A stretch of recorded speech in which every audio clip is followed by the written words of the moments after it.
Good morning and welcome to the first session of the Philippine Blue Tourism webinar, Coastal Tourism Management.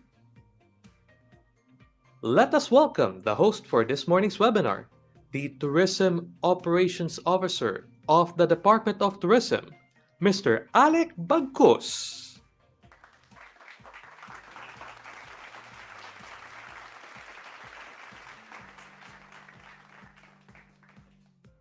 Mabuhay and welcome to the virtual Philippine Blue Tourism webinar, Managing Tourism Growth in Fragile Ecosystems, Coastal Destination in the New Normal, brought to you by the Department of Tourism Online Learnings. I am Alec, and I will be your host for today's webinar. To start our program, let us welcome the Secretary of the Department of Tourism, Secretary Bernadette Romulo Puyat.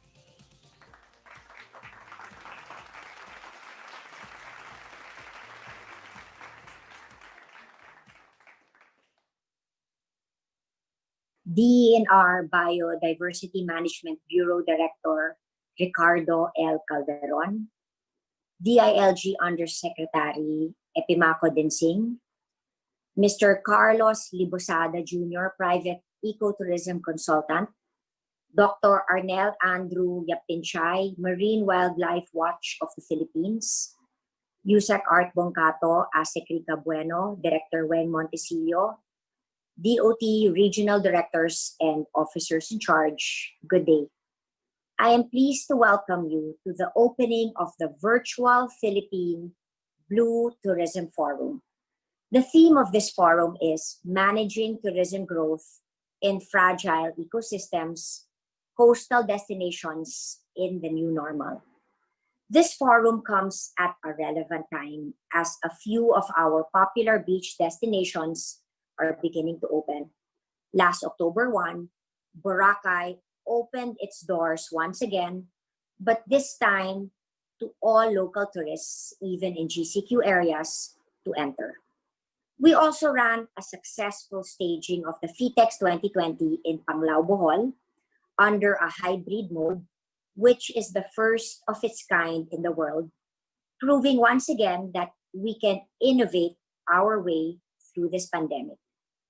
Baguio and certain coastal destinations from Region 1 have also initiated its Reach and Reef Travel Corridor program, where residents from the areas are permitted to travel exclusively within the corridor.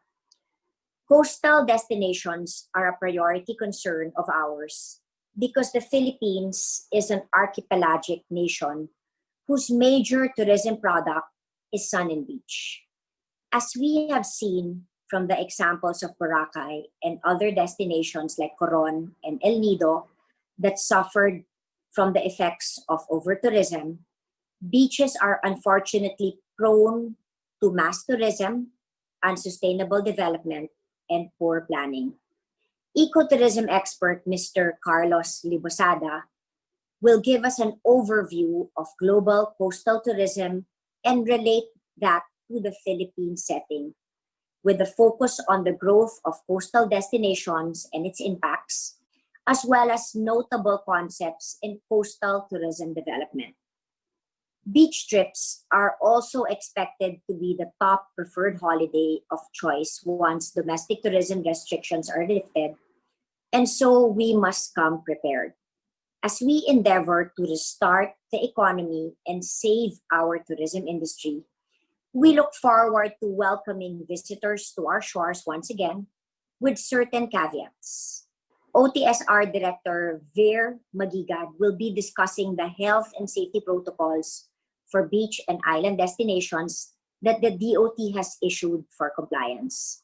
Some of these measures will also act to limit the carrying capacity, which will in turn help promote sustainability on the islands. Another critical environmental concern is the protection of wildlife. Dr. Arnold Andrew Yaptinchay, consultant from Marine Wildlife Watch of the Philippines, will talk about the importance of ensuring that tourism interaction does not endanger marine wildlife in coastal destinations. Following this, the DOT will be discussing the role of national agencies in the protection and development of beach and coastal destinations.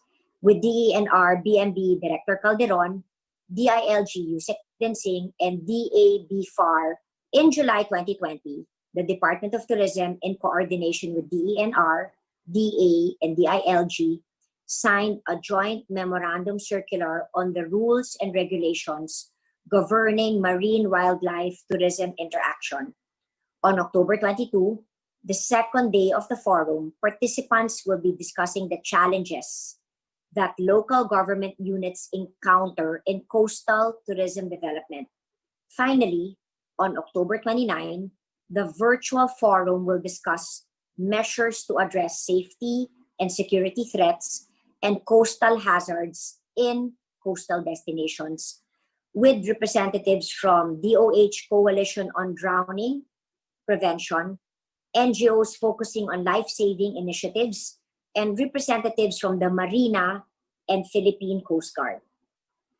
As we move towards slowly but surely restarting domestic tourism, we must make certain that tourism travel is safe and secure, not just for the travelers, but also for the local community and the marine animals of our beaches and islands. There is no better time to start implementing sustainable practices than now. The future of our coastal destinations depend on the choices we all make today. I wish all the participants a very productive and engaging forum. Mabuhay at maraming salamat po.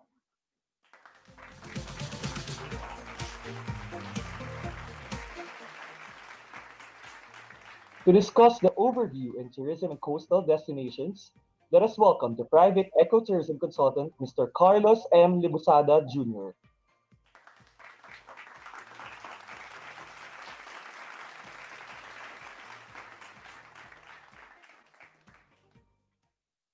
Magandang araw.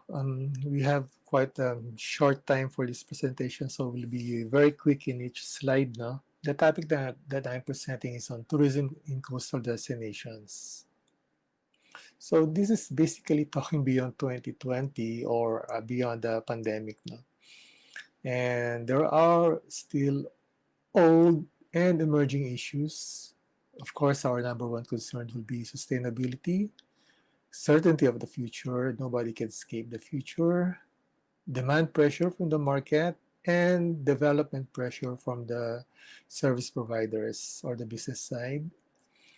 Asset capitalization, it means that we have to look at our natural products as our primary assets, in promoting development and ensuring the sustainability of the tourism industry.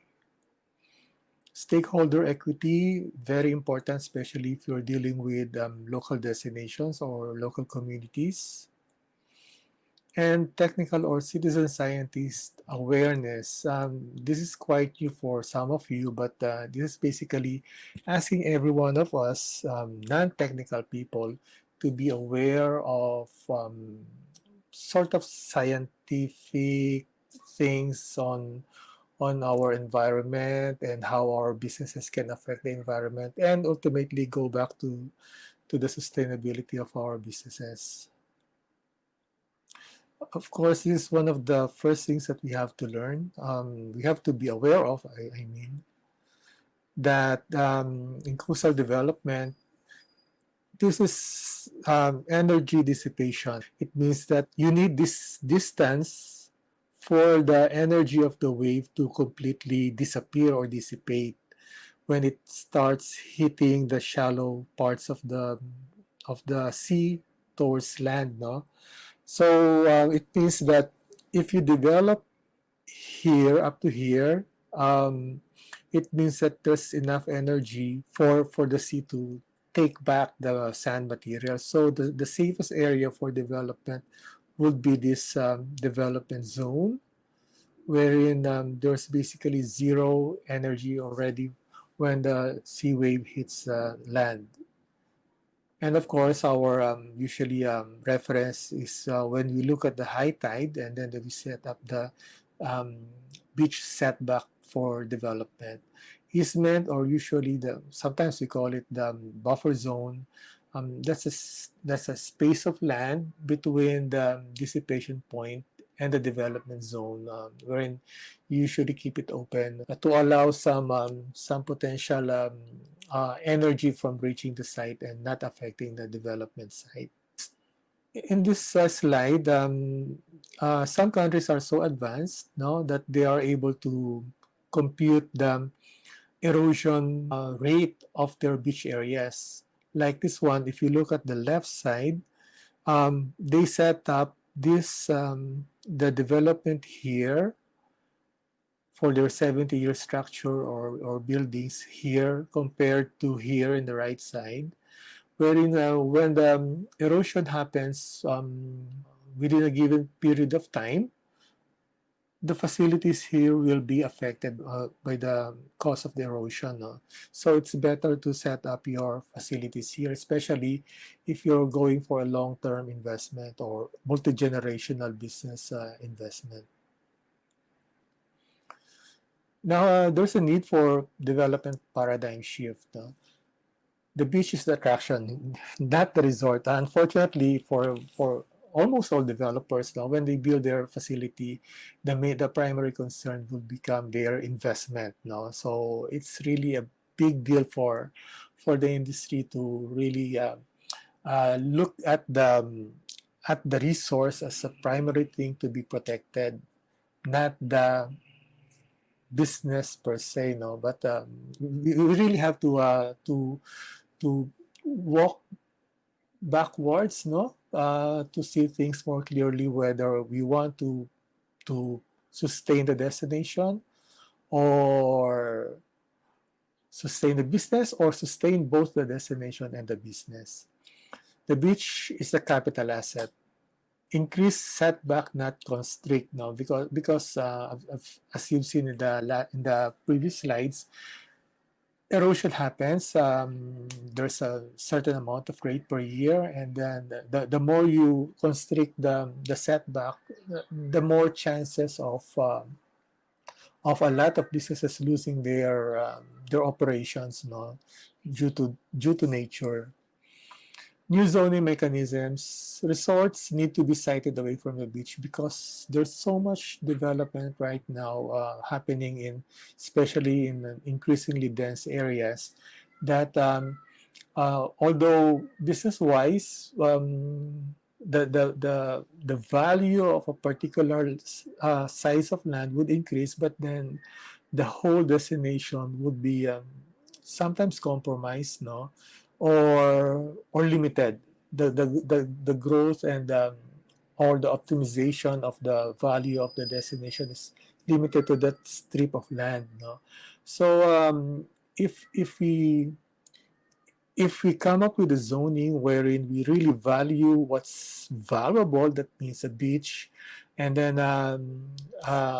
radiate away the development, then the whole destination will be more protected or will be more sustained, over a period of time. Now, beach is a common resource, not a private resource. Everybody knows that, but then, of course, some would really prefer that they sort of privatize the beach in front of them. But everybody knows that it cannot be privatized. No? For sure, or soft development instead of hard structures, it means that instead of setting up concrete structures, thereby affecting the dynamics of the sand, why not set up soft structures like a garden or a landscape that would actually increase the value of your property or the destination? Now, this is an example from Hawaii, from Ken Laurie, a person who's been doing a lot of research on urban development and the responses to climate change in Hawaii. And these are some of his findings, that by 2050, the sea level rise would be about 4.24 meter and 1 meter by 2100. 30 years is such a short time. A lot of us, a lot of you people will still be alive by that time. No?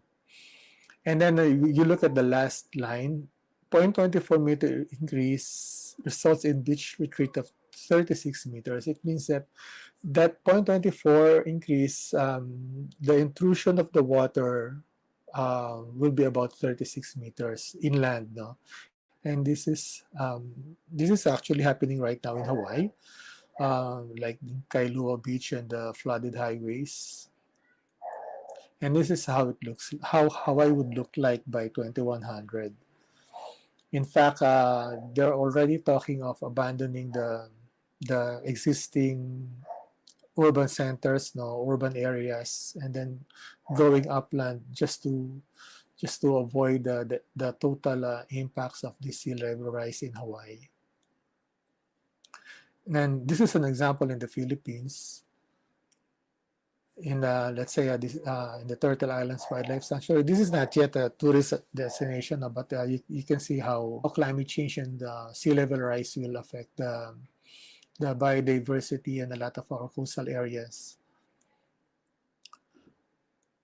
So of course there will be beach erosion, inundation of nesting sites due to sea level rise. So you can expect a lot of nests that will become dead zones for the turtle nests. And then temperature dependent sex ratios, because the sex of the baby turtle will be determined by the temperature of the sand, whether it becomes a male or a female. And then fluctuations in egg production after some El Nino events. And then some realities. I've been talking with a lot of engineers and architects, and oftentimes they would say that they get to learn a lot from tourism. But the reality is, they would say this, they really would know a lot of development concepts or sustainability concepts on engineering designs, especially in terms of protecting natures. No, they know what would happen if they build something or if they locate a structure in a delicate area. They know that. But the final words will come from the clients or their bosses. If you're working in a government agency, it doesn't matter if you're a very good engineer. You have to follow your boss's words now, and then try to implement as best as you could given the scenario. No? So therefore, knowledge and awareness must be inculcated beyond the text. It means that what the engineers know, we somehow should know some concepts, no, not the mathematical or whatever things that relate to really technical things, no, but how things would happen if such a sort of development would be put in one particular site or a sensitive area, no. So we have to know those to protect the resources and to protect our investments or to protect your investments. Like this one, no Filipino engineer would say that he doesn't know that this will be, let's say, illegal, no? Or this won't affect the local ecosystem. But then the owner said you have to develop it this way. Then the service provider will develop it the way the client wants. No, he could say that it's wrong, but if the client or the boss would insist, then he can't do anything really, as long as lives will not be in danger. A lot of technical people are willing to sort of do what the client wants or the bosses want, as long as safety is not compromised. No, but in this and in this case, they just follow the client, and then the investment is lost. No, this one I cannot show you where this is, but this is a short engagement of mine wherein some local executives wanted me to sort of assess the reclamation project being done in their area. And then at the mouth of the river was the reclamation project. No? And then I gave them this feedback now that the reclamation effectively blocks 50% of the river mouth flooding may occur due to the backflow of the river water, no, that has to be drained to the sea, no.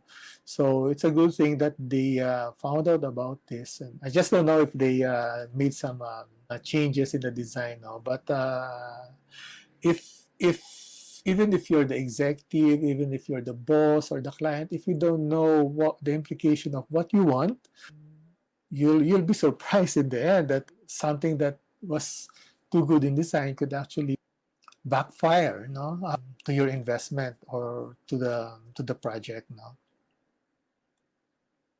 This one talks about how sand is becoming an endangered resource. Actually, you may not believe this, but sand is becoming an endangered resource, and a lot of our coastal areas are disappearing because not only to the natural processes, but also because sand is being used in a lot of projects, and we are losing a lot of our coastal areas due to uncontrolled collection of that resource. And if you look at this one, try to imagine that's your house or that's your resort, no, and you're literally looking at the um, definite destruction of your property. So you look at the last line, no?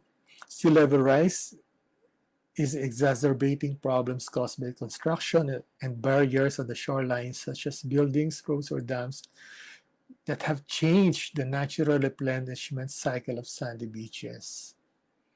So before you build anything, you really must have some idea what your project will do to the resource you are utilizing. And this is some of the examples wherein we can become citizen scientists, quote unquote, no, by understanding how nature works. That um, there are two sources of energies in the coastal area. One is the wave, in Tagalog that's called alon, and then the longshore current or the longshore drift, which is we call it in Tagalog the agos, no. So the alon or the wave usually brings in the sand materials or the beach materials from the bottom of the sea, if it's white beach, and then the longshore drift or the longshore current distributes the sand materials, no. What happens if you build something on the beach itself, Tom? Try to imagine this is the original uh, shape of the beach, no? And then you build this structure, this solid structure, and then this is the direction of the longshore current. So as the longshore current travels with it, bringing with it some sand materials, it hits the solid structures, and then the energy uh, of the longshore current that is able to carry the sand materials will significantly slow down, and then the sand materials will go down to the bottom of the sea, no? Thereby, it's creating in an this is what we call an accretion point, or where the sand materials or the beach materials accumulate over time. But then, as the seawater travels around this solid structure, it slowly gains momentum or energy, and then is with that energy, it is able to pick up sand materials from this point, thereby causing an erosion in this area. So if you're the private developer or or a government developer, and then you're thinking of setting up a structure here, let's say a pier, or in some cases a swimming pool, then definitely this will happen, especially if you're in a high energy area, no, or coastal area. This is another way to look at it. Let's say the wave comes from here, and then this is I talked about this in the first slide, no? The dissipation. This is the dissipation point. So when the wave hits the sand or the beach, it experiences friction, and then it slowly loses its energy. And then when it reaches this point, and then it has to go back to the sea, it has no energy to carry any sand material back to the sea. so the dynamics is retained. But if you build this structure, so it hits this part, no, and then it has enough energy to scour or eat out the sand material or the beach material here. Thereby, this structure is compromised, and then you basically lose your beach. No, I've seen this happen in a lot of areas in the Philippines. It's quite saddening that you may have some beach areas that were about 80 meters in width, and then after I come back after about 1 or 2 decades, and then the beach area becomes less than 10 meters, and then the locals would usually point out because they built some resorts on the beach area itself, no? A lot of you would know where this is now. This is a type of protecting the beach, and then it's called the bulkhead. No? This is what I was talking about. No, when you invest on something, your focus on protection is on your investment. So they want to protect their business here by building a bulkhead, ensuring that when the strong waves come in, their property won't be affected. But look what happened to the sand, no, here to the beach area, no. Compared here, you look here, no, wherein there's no bulkhead, then it's naturally contouring. Unlike here, over time, a lot of materials will disappear in this part. Now, this is very important, especially if you're trying to protect your coastal area. You can ask any engineer about this. No? This is called a revetment, wherein the protection is sloping, and then a bulkhead means a solid structure, almost perpendicular structure, no, against the water. When a strong wave hits this coastal area, you see here in the bulkhead area, the wave, the energy is strong, and then it reaches the road, it reaches the apartment building. But in the revetment side, the energy is dissipated, no, quite significantly. So this is how it would look like in the video. See? Strong wave, strong action, dissipated wave or dissipated energy.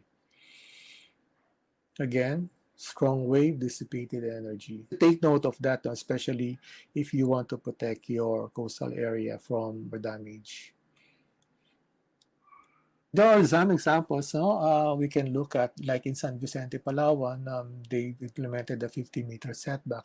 For a lot of developers, that's too much, no? Because 40 meters is already quite huge setback, and in some areas, it's just 3 meters, and I don't know what would happen to those areas after some years, no? But 50 meters really is just practical, no? If you ask me, 100 meters should be more practical, especially if you're talking of long-term investment. But a lot of coastal areas are privately owned right now, so the protection really comes back to what the government can save, no? And those coastal areas are government owned, so it's just a matter of really ensuring the protection of those non-private areas. But in cases where you can decide how much setback you can implement, then 50 meters should be the new norm, no? Or the new benchmark for zoning, for coastal zoning. This one, I did a project in Cambodia, in Oceatil Beach, that's in Sihanoukville. We studied the structures and then the dissipation point of the wave, no? And then it took a lot of effort and convincing and demolition of structures for the local government to implement the setback in this beach. This footpath, my design was it should not be solid, no, or concrete, but the locals decided they want it to become solid. And you know what? It was practical in a sense that development don't go beyond this solid footpath, no. development became restricted to where they are only allowed in. Like this one, this is in Busan, South Korea. So like the one in Cambodia, the solid structure after the setback zone or beyond the dissipation point, we call it a demarcation line. Nobody can go beyond this demarcation line. And the reality is we have to future-proof our coastal destinations because the future is certain and development is certain in a lot of places in the Philippines. Whether we like it or not, whether we foresee it or not, development will really happen. So if you have more development, there will be more pressure on the coastal areas, especially in areas where the beach is a primary resource to attract visitors and investments. No? So the way to protect that resource or that capital asset is create a really well-defined demarcation line. Um, some people may not like it, but in some cases you cannot help but do it, no, because you can't guard the beach 24/7 with people, but you come up with a well-defined demarcation line, well-studied siting or location of the demarcation line. Then you can rest assured that you've taken care of future-proofing your coastal area. This is one of my go-to references in beach management, no, written by Eric Bird. If you can get a copy of this, I would suggest you get one. Quite technical, but quite easy to understand by non-techies, no, or non-engineering people like me, no, like you. We just have to really understand how things work in the natural environment. Like this one, it shows that the source of the beach material is not solely coming from the sea. A lot of our beaches in the Philippines are actually supplied by rivers. So the sand coming from the river, the rocks, the stones are distributed in our coastal areas. This one is not so common in the Philippines, but cliffs and highlands are also sources of beach materials. And if you're looking into developing a coastal area, you have to really get a close look at the shape of the beach. No? If it's concave, there's a great possibility that high energy waves happen in this area. So your development should be well beyond, I would say, well beyond the government standards of 40 meters, no, just to protect your investment. And then do the right thing, protect the environment. This one shows the source of the beach material being deposited in these areas. And then they found out that if you're located here, the beach material would come from about 20 kilometers offshore. So what does this mean? No? It means that you cannot allow sand quarrying or collection of sand, even if it's offshore. Especially if it's only about 100 meters, a kilometer from the coastal area, because if the material comes from the bottom of the sea and then people do quarrying of sand materials, then the beach areas here or the beach area in front of your property might actually be affected over time.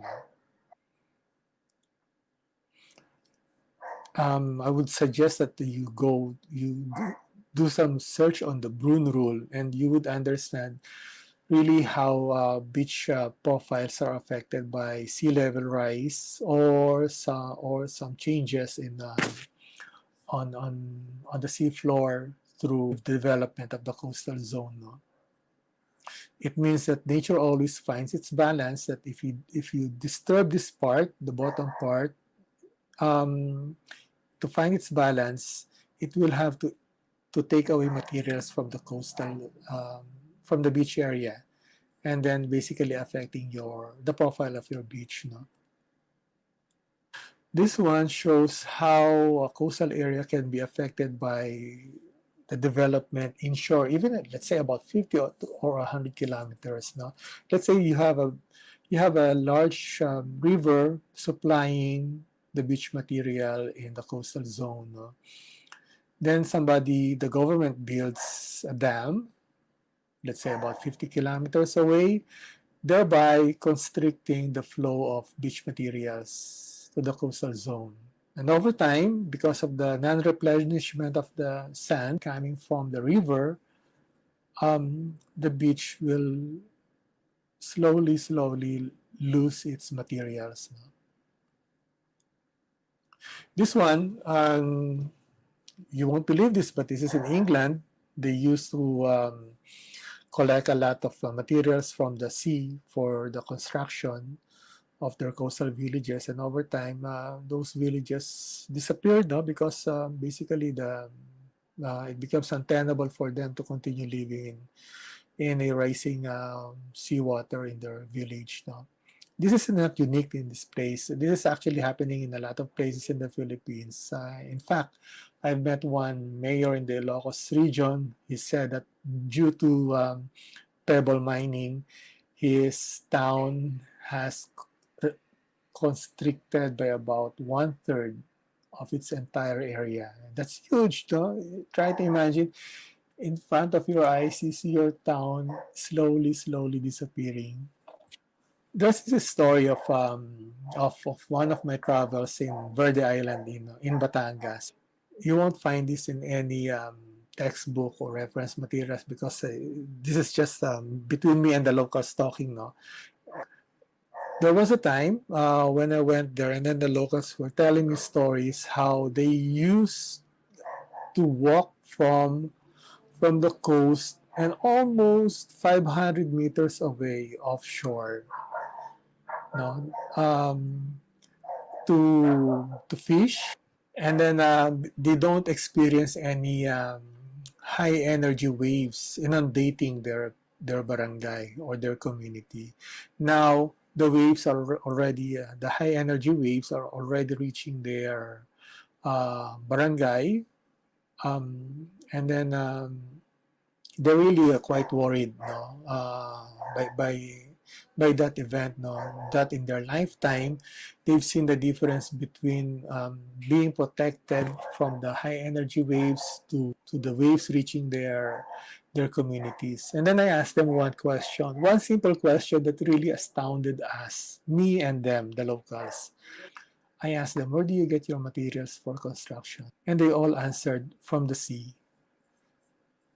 The boulders, the rocks, the corals from the sea.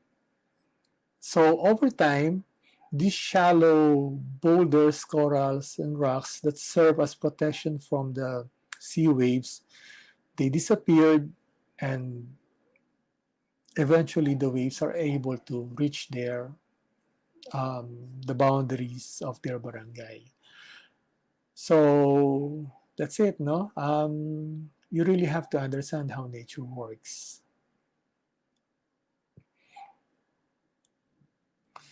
Shore protection of so this is how they protect their beach, no? They basically lost their shingle beach because they want to protect the community. The groins are quite effective in retaining the beach material, whether it's reclaimed or nourished, or you really want to protect what's left of your beach material. These are the groins. The Philippines, in fact, has a lot of groins. Unfortunately, a lot of those quote-unquote groins are private piers, no?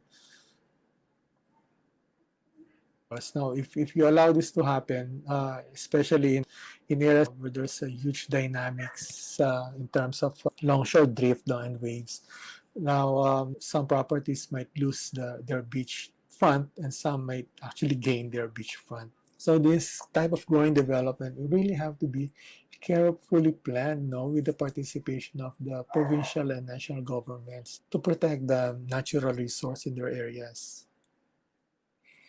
Like this one in Italy, they put up groins and then it wasn't effective, so they've lost all their sand or beach materials. Now we're going to the last slide, no? Some practical principles. We have to remember that nature does not care. And it works 24 by 7. The waves work 24 by 7. So we have to respect the limits of nature. If they say, oh, you can only develop up to this point, then respect that. Because if you try to go beyond what nature gives you as its limits, then you have to spend a lot of investment protecting your development. Okay, understand the dynamics of nature, respect the law of gravity. That's one of the certainties we have to recognize.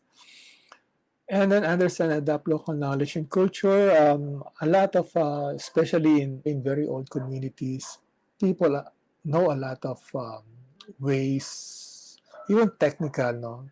Not necessarily scientific, quote unquote, but technical ways to cope with nature. No? And green absorbs. How do I? And green absorbs. And green absorbs. So instead of setting up, let's say, uh, heat islands or concrete structures, if we can try to put in as much green or vegetation as possible to basically ensure the sustainability of your destination or even your business. Okay? With that, maraming salamat. Thank you very much.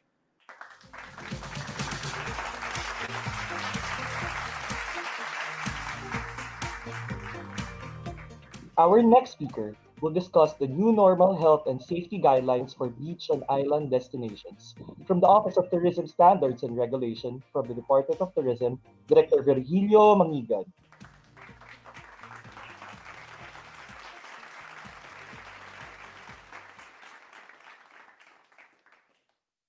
And it's nice to be invited to speak in front of everyone to present the DOT guidelines on islands and beach destinations. And we'd like to thank, of course, Director, of course, Kalay Libsada for setting the tone with regard to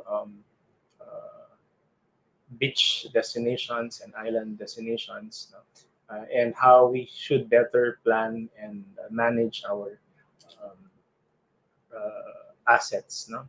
And as mentioned by Sir Kaloy, no? The attractions are the beach, no? And they provide environmental services, no? Of which the Philippines is known. And as mentioned, we should be able to take care of these assets, no? Because in the long run, these are going to provide the necessary environmental services that we need for our um, citizens all over the country, no? Especially if you've heard recently the news, no? The Visayas Islands, no? Cebu, Palawan, and some other islands in the country have been considered as one of the best in the world again. And now going back, the DOT, considering that the state of public health emergency that we are in, has issued health and safety guidelines governing island and beach destinations in order for us to be able to um, restore confidence as we slowly reopen our destinations to tourism. Moving forward, um,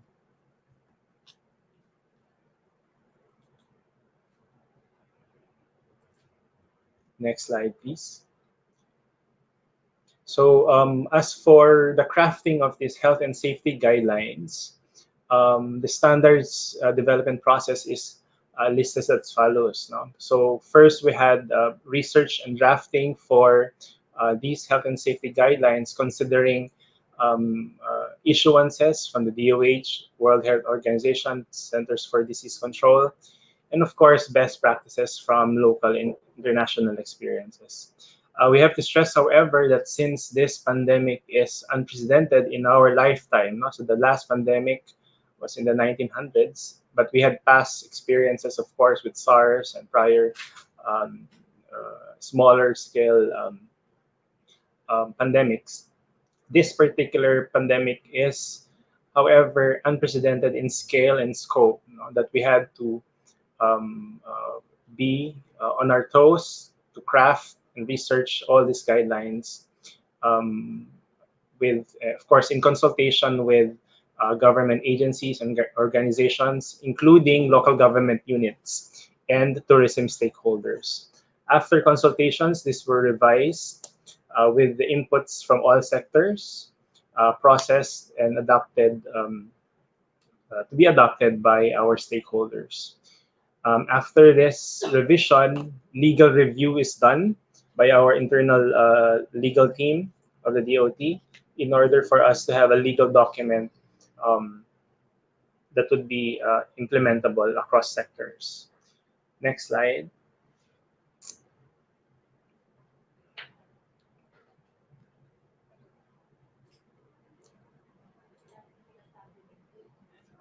Next slide, please.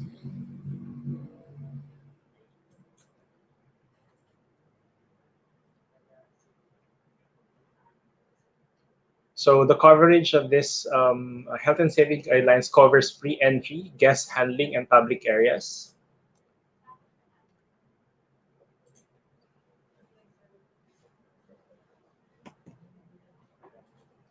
Next slide, please. For pre-entry policies, we have listed the following guidelines for our visitors. Next slide, please. Yeah, for our pre-entry policies, no, we have stipulated in the guidelines that there should be prior entry booking. No? So visitors should have confirmed bookings before arrival in the destinations. If you've heard the news, Boracay is reopened though. Before any tourist is allowed to actually fly into Katiklan, they have to um, log in into the website of Aklan Provincial Government in order for them to upload their RT-PCR tests, confirm bookings, and airline tickets. And then once this has been done within 12 hours, the Aklan Provincial Government, for example, would send a QR code to this particular visitor in order for them to present upon arrival in Boracay. So, of course, reservation and payment options are encouraged, if not the standard for succeeding bookings. No? And during this particular pandemic, no, there is a lot of emphasis now on technology use for in order to avoid physical contact. And of course, mandatory screening, checks, health declarations, no, again, through contactless means. And of course, mandatory dissemination of rules, regulations, and other health-related info for the travelers, either through the travel agents, tour operators, in order for these visitors to actually have to be prepare them upon arrival in the island. Next slide, please. And upon arrival in the island, this guest handling policies are instituted in the destination. Okay, names of guests with confirmed bookings are available. Now, so as mentioned earlier, um, since there is a prior registration done, for example, in the cited example of Boracay, these names are already available upon arrival in the airport or the point of entry.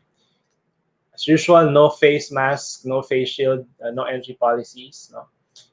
Strict observance of physical distancing, and of course, during this particular public health emergency, we have been promoting the mabuhay gesture or the greeting wherein you have to, stress that there should be no more physical contact between guests, no? Wherein you place your hand over chest and then extend the sign of welcome. That's the Filipino brand of service we're currently promoting. Next slide, please. Yeah, and of course, safety protocols for personnel and employees. All personnel attending to guests shall use proper PPEs, physical distancing, and all those guests or all personnel extending assistance to guests, no, will that require physical contact must also use gloves, and of course precautionary measures as per existing health and safety guidelines by the DOH and other health authorities. Also, in coordination with local authorities, strategic entry and exit points may be provided for these beach destinations or island destinations. Next slide, please. For policies for public areas, next slide. So this particular slide discusses in detail all these reminders or guidelines that are supposed to be instituted in our island and beach destinations. Reminder signs are installed in strategic locations, and it depending on who manages the property. For example, if it's a government property or a private one, no, strategic signs or reminders are installed in these areas. And of course, beach marshals are on hand to ensure that guests observe physical distancing at all times. And there is a particular Philippine Coast Guard memorandum circle dated 03/14, dated at 2016, no? where it stipulates that there should be lifeguards on duty, as well as to ensure physical distancing. It's the nice thing about this pandemic is that we are actually implementing previous guidelines and memorandum circulars in order to protect our guests and ensure safety of our visitors. Again, ancillary temporary structures are not allowed on the beach. I think there was a very good discussion earlier by Dr. Kaloy Libasada on structures on the beach. As much as possible, minimize permanent structures or even temporary structures on the beach. Okay? Use of marker lines to ensure physical distancing, mass gatherings and group events to comply with national and local government issuances are, are imposed. In various parts of the country now are under MGCQ, no? And in a lot of these areas, leisure activities now allowed. No? So, however, with certain limits, especially on capacity limits on accommodations and other services like for restaurants, etc. Okay. Sanitation stations, hand washing areas installed in strategic locations. And of course, for high-touch surfaces are which are exposed to visitors, and these are or should be cleaned and sanitized as frequently as possible. And of course, trash bins are available with proper segregation protocols. And of course, PPEs, no, separate trash bins for PPEs or face masks are provided. Next slide, please. And for public restrooms, these are recommended by the health and safety guidelines of this particular MC. Must meet requirements and qualifications prescribed for under the ASEAN Public Toilet Standards. Of course, we have standards that are being adopted ASEAN-wide, and one of these is yung public restrooms, and these guidelines are of course available online for our stakeholders. And toilets or public restrooms must be operational at all times, clean and sanitized every 2 hours. and should be supplied with, of course, clean water, hand soaps, alcohol solution, 70% solution, and of course, paper towels and tissue paper. And of course, as is, and more importantly, now that we are in a state of public health emergency, hand washing and toilet facilities are subject to regular maintenance. Shower heads are cleaned regularly, and of course, trash bins are sanitized and disposed of regularly as well. Next slide, please.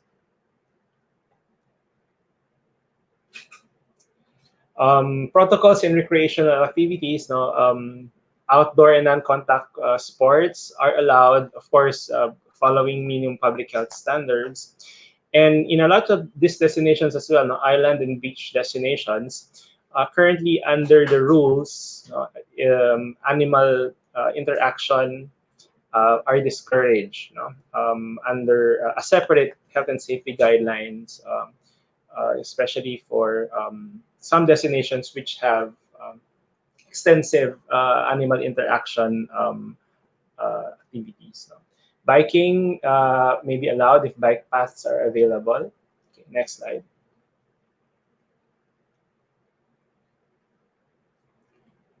Next slide, please. Yeah. And of course, one of the more important sections of the guidelines is the provision of emergency response related policies. No? For a lot of these enterprises or, for example, accommodation facilities, no, there should be an emergency preparedness plan to ensure proper response, no, when needed. Most especially so now that there is a public health emergency, no, a pandemic that we have to contend with. And of course, at least one medical facility with emergency capability, of course. And emergency response team are on hand, well trained and equipped. And of course, designated holding area for symptomatic guests. Okay. Next slide, please. Health, of course, in the guidelines, the first point of contact for a lot of these emergencies would be the barangay health emergency response team, no? And of course, our observance with all related health issuances by the Department of Health. Next slide, please. So accommodation establishments and other tourism enterprises in island or beach destinations, of course, should be compliant in other health and safety guidelines issued by the DOT, most particularly, of course, 2020-003 for tourist transport services, no, where it stipulates that there should be capacity limits or reductions in our transport to be used, depending on the type of vehicle. For example, for cars or for vans or for coasters. And recently, we have issued new guidelines for the operation of accommodation establishments, Memorandum Circular 002B, which of course amends and states that there should be limits in occupancy depending on the room size. For example, if the particular room is 50 square meters above, no, up to 5 persons would stay, but no more than that. Okay, and because previously we have limited occupancy to just two, for example, for rooms 20 to 29 square meters or below. So depending the room size, there are capacity limits or occupancy limits. Okay, and of course, other relevant issuances by the local government units, and in the case of Boracay, by the BIATF. We have to remember as well, notwithstanding the issuances of the DOT for the health and safety guidelines, really the local government units as destination managers in a lot of these destinations, including islands and beach destinations, it's really the LGU that would have immediate control and to monitor all of this compliance to these guidelines and protocols. Next slide, please. And so that's all for the part of the DOT.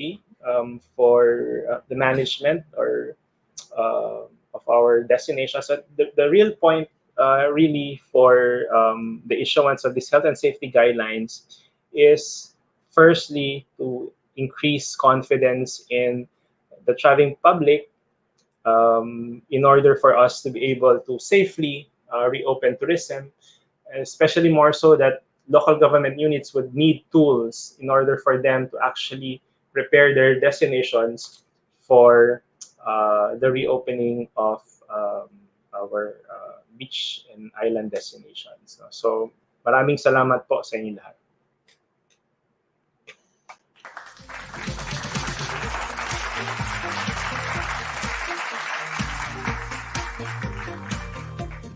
To discuss the marine wildlife tourism interaction for Marine Wildlife Watch of the Philippines, Dr. Arnel Andrew S. Yaptinchay.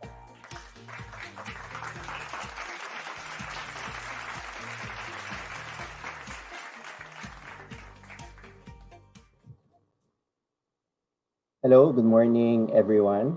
Thank you for attending today, and thank you, DOT, for inviting me to give this talk. So this talk will be more about policy in addressing marine wildlife tourism interaction here in the country. So, by the way, I'm part of a conservation NGO called Marine Wildlife Watch of the Philippines. So I'm less in the tourism sector, but more in the marine environment conservation sector. And I've been helping out the Department of Tourism come up with means on how to regulate some of the activities here in the Philippines. Next slide, please. So I just want to show you how beautiful it is here in the Philippines.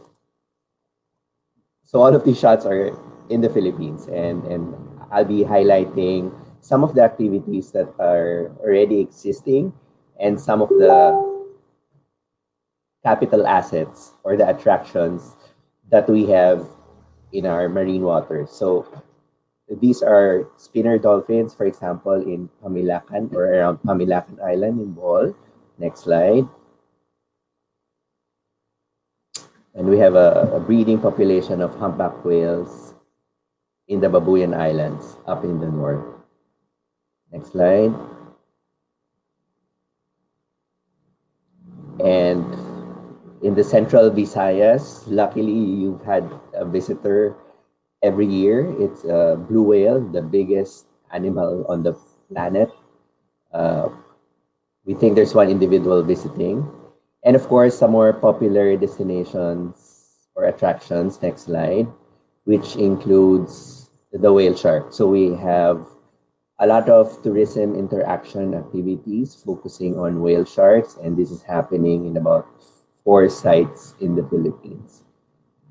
Next slide. This one's in Donsol, Sorsogon.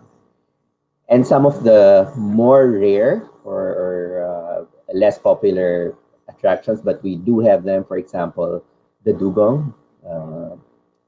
And here's a photo from Mati, Davao Oriental, where you can actually go snorkeling with the dugong. Next slide. They're all beautiful. One of the unique features in the Philippines is we're considered the center of marine biodiversity in the world, meaning the number of species that we have in our seas and marine waters exceeds all the other seas around the world. So we're part of what they call the Coral Triangle, and the Philippines, being an archipelago, provides the perfect habitat for various species and wildlife to live in. So, for example, we have pelagic thresher sharks, which visit a cleaning area in Monad Shoal, which is close to, it's in the municipality of Daan Bantayan in Cebu. And the destination there is Malapascua Island. So it's a takeoff point. And It's the only site in the world where you can scuba dive and observe treasure sharks being cleaned, or habitat of the treasure sharks with regularity.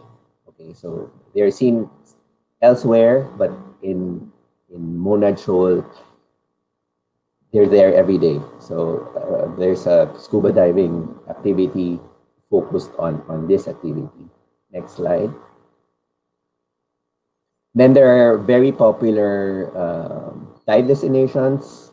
One of the best in the Philippines is the Tubataha Reefs, and they have a lot of marine wildlife. And one of those would be the reef manta rays. So it's one of the rays found in the Philippines, and there are regular visitors there as well. So they're one of the attractions in that protected area. Next slide.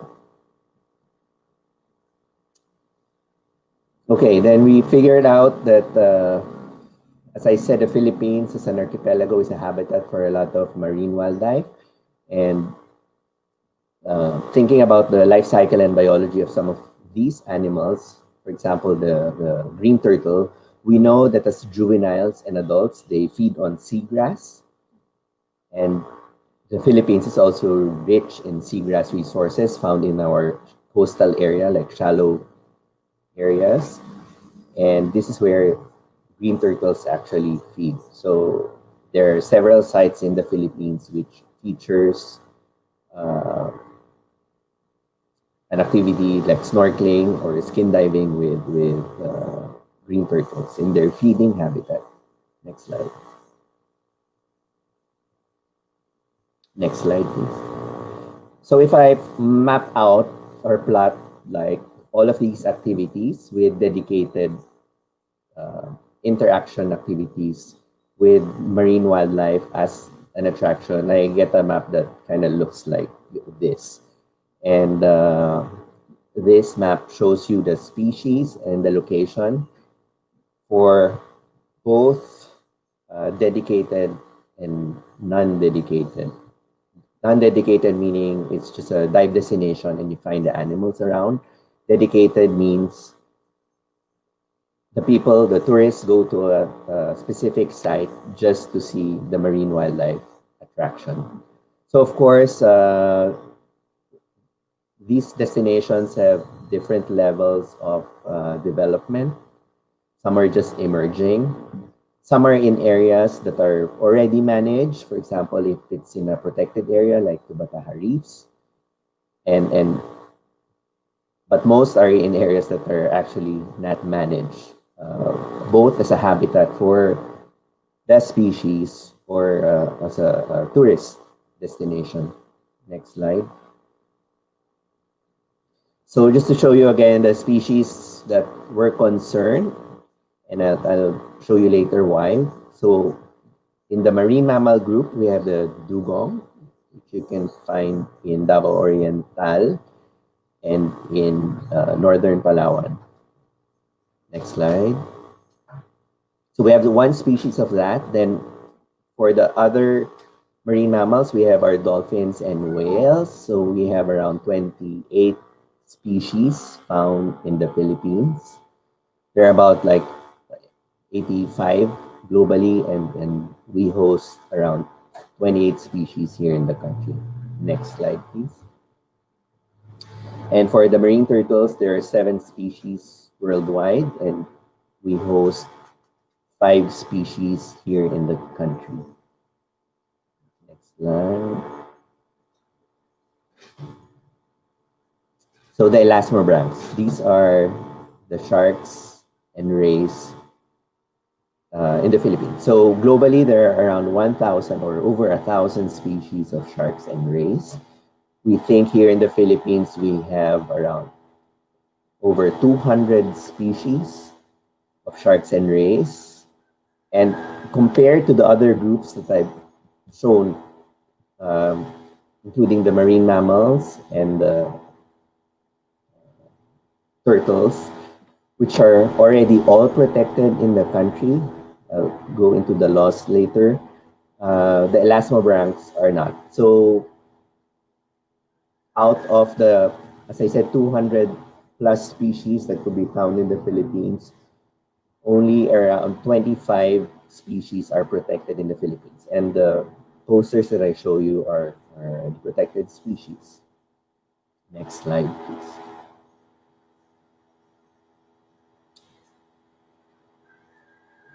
Please press. Next slide. Okay, so when we talk about our species, we're also talking about their conservation status. That's why these species are protected. We base it on like a scorecard on how threatened the species are. Next, please.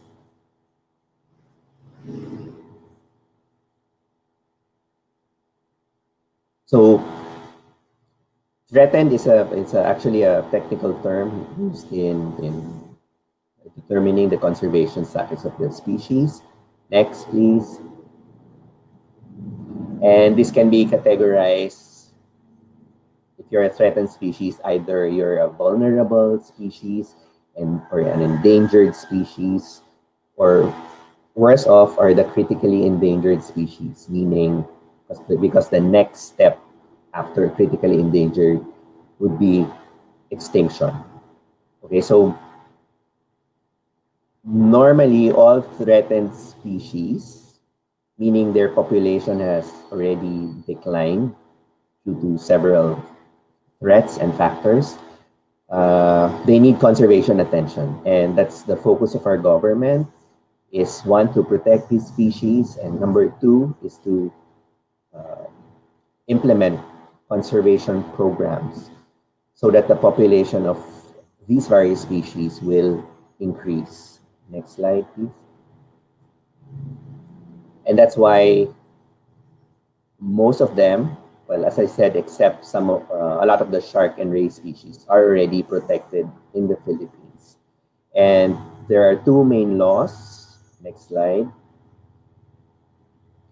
that are used here. So it's the Fisheries Code and the Wildlife Act. So both are Republic Acts that should sufficiently protect these species. Next slide.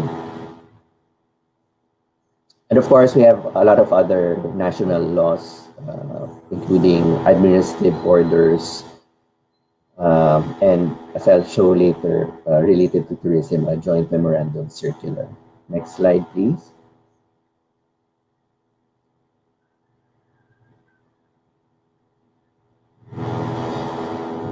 As I said, like, these species are threatened because of threats to their population. So I just want to show you, aside from direct exploitation, for example, there are more and more threats globally that needs to be addressed that are affecting the population of these species, including overfishing. Next. Destruction of habitat. I think Kaloy showed you a lot of coastal destruction. Ocean pollution, including plastics and solid waste. Next slide. And in wild areas that would affect wild population, we even have light pollution from artificial lighting and even noise pollution.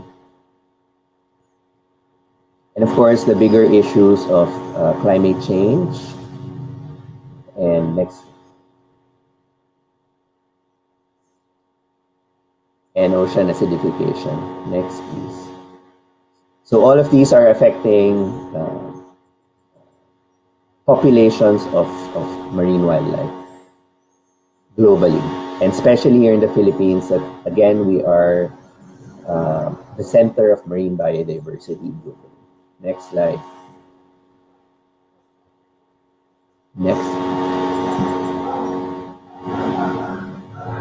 So I showed you earlier a map, but if I also look at the seasonality, the texts are pretty small, but I just put in an Excel sheet which months in different destinations, and some of the species, because some of the species are only present seasonally, some do migrate, and some utilize feeding areas, for example, just certain periods of the year.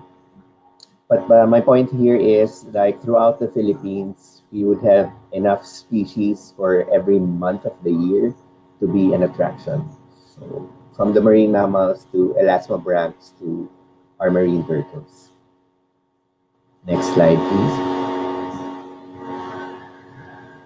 Next. And if I look at all these locations, they are habitats or coastal habitats of our threatened marine wildlife. Either they are feeding areas, like the turtles, or cleaning stations like the mantas and the pressure sharks, or breeding grounds. For example, the humpback whales of the Babuyan Island, they're here in the country to breed. Nesting beaches, particular to marine turtles, like almost all the islands in the Philippines, all our coastal areas are potential nesting grounds. And also migratory corridors, for example, how the blue whale regularly visits the central Visayas. Next slide. And all of these are found in our coastal areas. Next slide. But of course, there are other uses and users, and this would typically, if you're in a coastal community, this would actually be how our majority of our population would look at these species as food. They are marine resources, and they're considered also as fishery resources. Most of the pictures shown in front of you are from the elasmobranch, sharks and rays. Unfortunately, the pictures I'm showing, they're all protected species, but as I said, more species are not protected. So actually, it's perfectly legal for fisher folks also to harvest the unprotected species. Next slide, please. But of course, even the protected species are not stopping our citizens. For example, or all turtles, including eggs, and of course the live animal, they cannot be caught, traded, slaughtered, but this still happens illegally, of course. Next slide.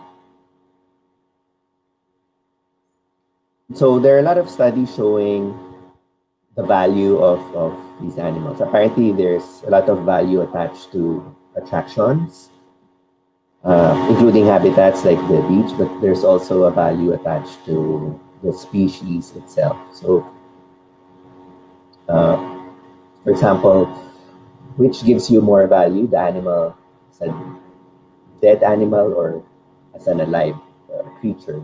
So a lot of studies showing that the worth of these animals in terms of tourism revenues are actually very, very high as compared to one-time use when you kill or slaughter or eat these animals.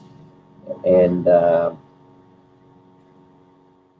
this has been proven in a lot of studies if you just search online for a lot of different marine species. So the only principle here is, if you kill the animal, it's only useful for you for one time. But if you use the animal as an attraction for tourism business, then you can use the animal perpetually, especially if you have a thriving population of that animal.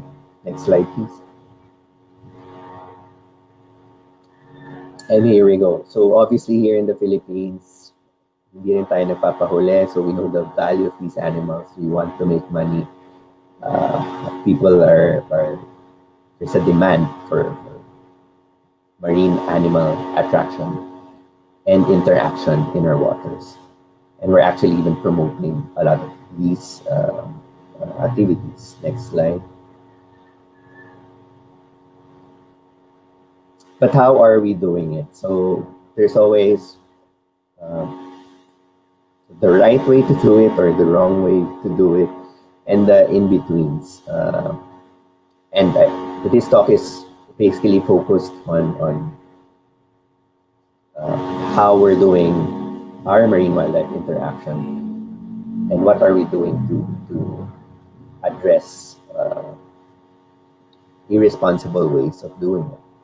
Next slide.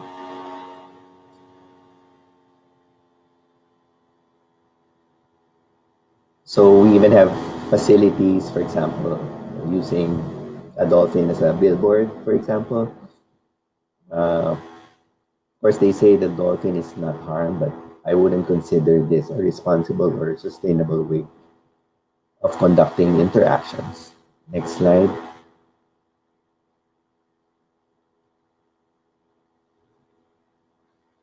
And some photos I've gathered online throughout the years on how we actually treat threatened marine wildlife and our protected species here in the Philippines. Next slide.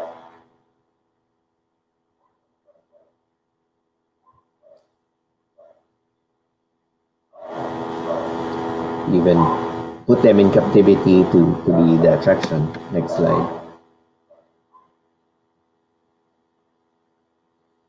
Okay, but there are a lot of gray areas, of course. A lot of our wild population remain wild, but they can be considered to be an attraction if activities are managed. So if you look at this photo, would you consider this a managed activity while a dugong is feeding in its seagrass habitat and you have like hundreds of snorkelers around it? Next slide. And of course, not only the species, but also the habitat. So we've heard a lot about coastal development and the coast being the habitat of these species. Are we destroying their habitats because of our tourism development? Next slide.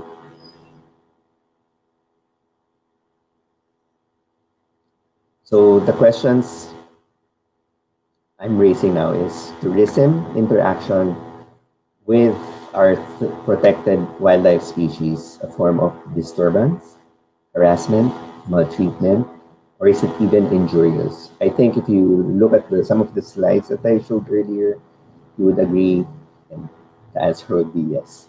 Next slide.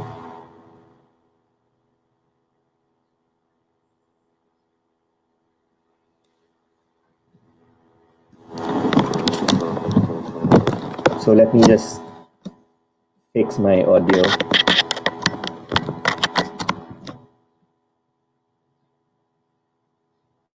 I hope it gets better. Is that better? Okay, so anyway, tourism interaction can affect marine wildlife in various ways.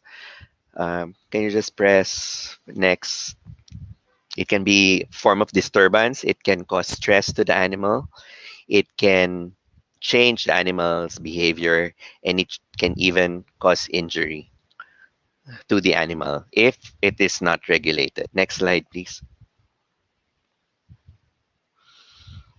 When we talk about sustainable tourism, in conservation, we have this concept called the precautionary principle. If an animal is protected and threatened, we go on the side of conservation. And we're happy that sustainability is being promoted globally, especially by the United Nations in their sustainable development goals. And next slide. I'm also happy that our Department of Tourism now has been focusing a lot on sustainable tourism. And there are a lot of global standards out there. I'm certainly involved in one, like the Global Sustainable Tourism Council, which also addresses issues with marine wildlife as a tourism attraction. Next slide, please.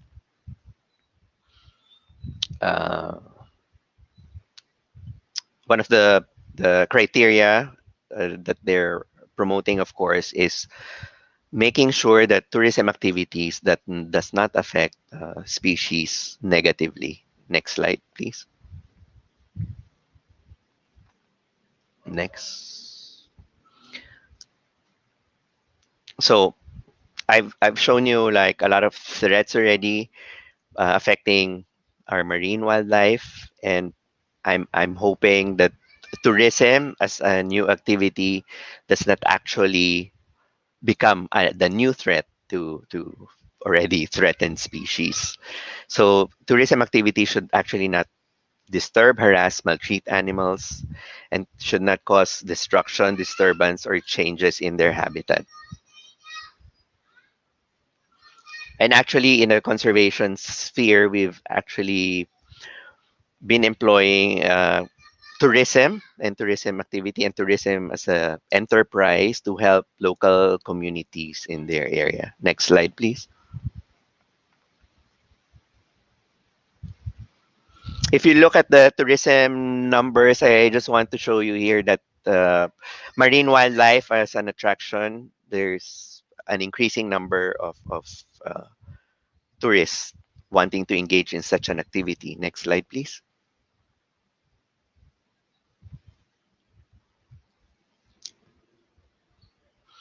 And one of the most popular sites, because they are getting around 4,000 pre-pandemic, 4,000 visitors per day, would be the whale shark interaction of a slob that just started in 2011. So it's about 8 years old. Next slide, please. Next slide. And initially, there were no regulations, standards that nationally are available to regulate these activities, except for dolphin and whale watching national law back in 2004 and some other local ordinances specific to species and some destination. Next slide, please. Then here are some of the example of the local ordinances that we find around the country. These are just examples of what exists out there. Next slide, please.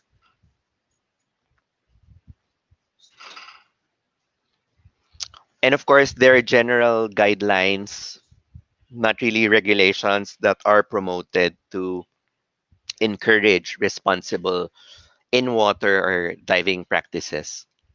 Next slide.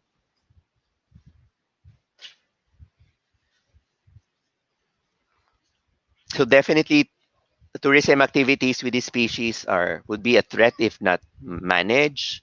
And to manage it, we need to regulate the exposure to the disturbance of these species by limiting duration, limiting the time of day, defining the area of interaction. Next slide. And controlling the intensity of the disturbance by limiting, for example, number of vessels or people during the interaction, and regulate specific activities that would affect marine wildlife. Next slide, please. And now comes, as mentioned by Secretary Puyat, we have come up with a joint memorandum circular in regulating marine wildlife, which was just released last month. I think it hasn't been published yet, so we're waiting for that. So the official title is Rules and Regulations Concerning the Conduct of Marine Wildlife Tourism Interaction in the Philippines. And this was created to address tourism being a threat to already protected and threatened species. Next slide, please.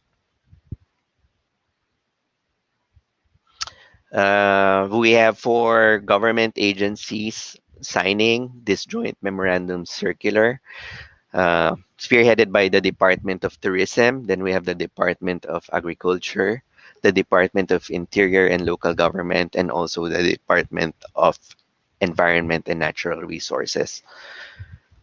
Next slide. So if we look at the JMC,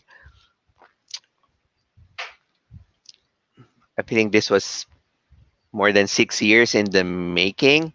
It's actually based on a regulatory impact assessment tool which determined the need for such a policy, and it's also based on existing protection laws. It considered greatly the biology and ecology of the species. We also looked at local best practices, visitors' preferences, and um, global standards. Next slide, please.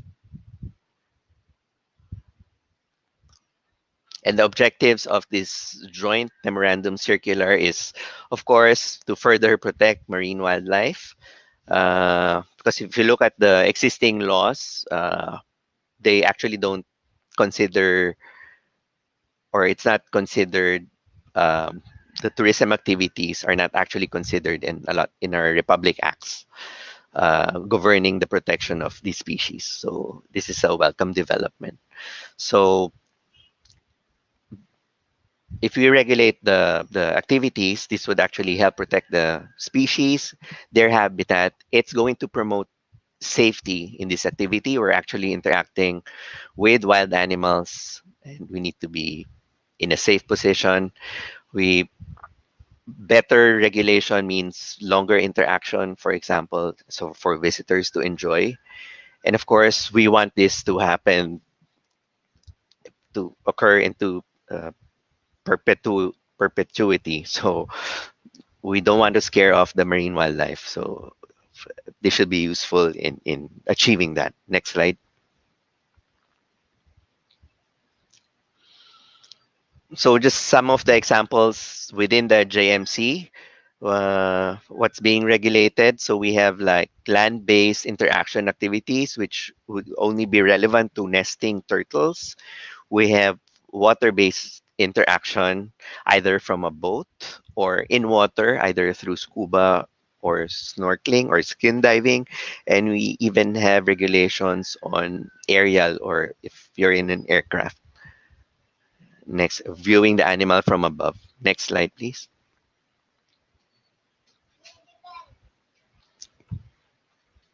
And within the JMC itself, we have regulated acts and some prohibited acts. Like the regulated are, you're encouraged to do it in a responsible way, and the prohibited acts mostly would be against already existing protection acts, for example. Next slide, please.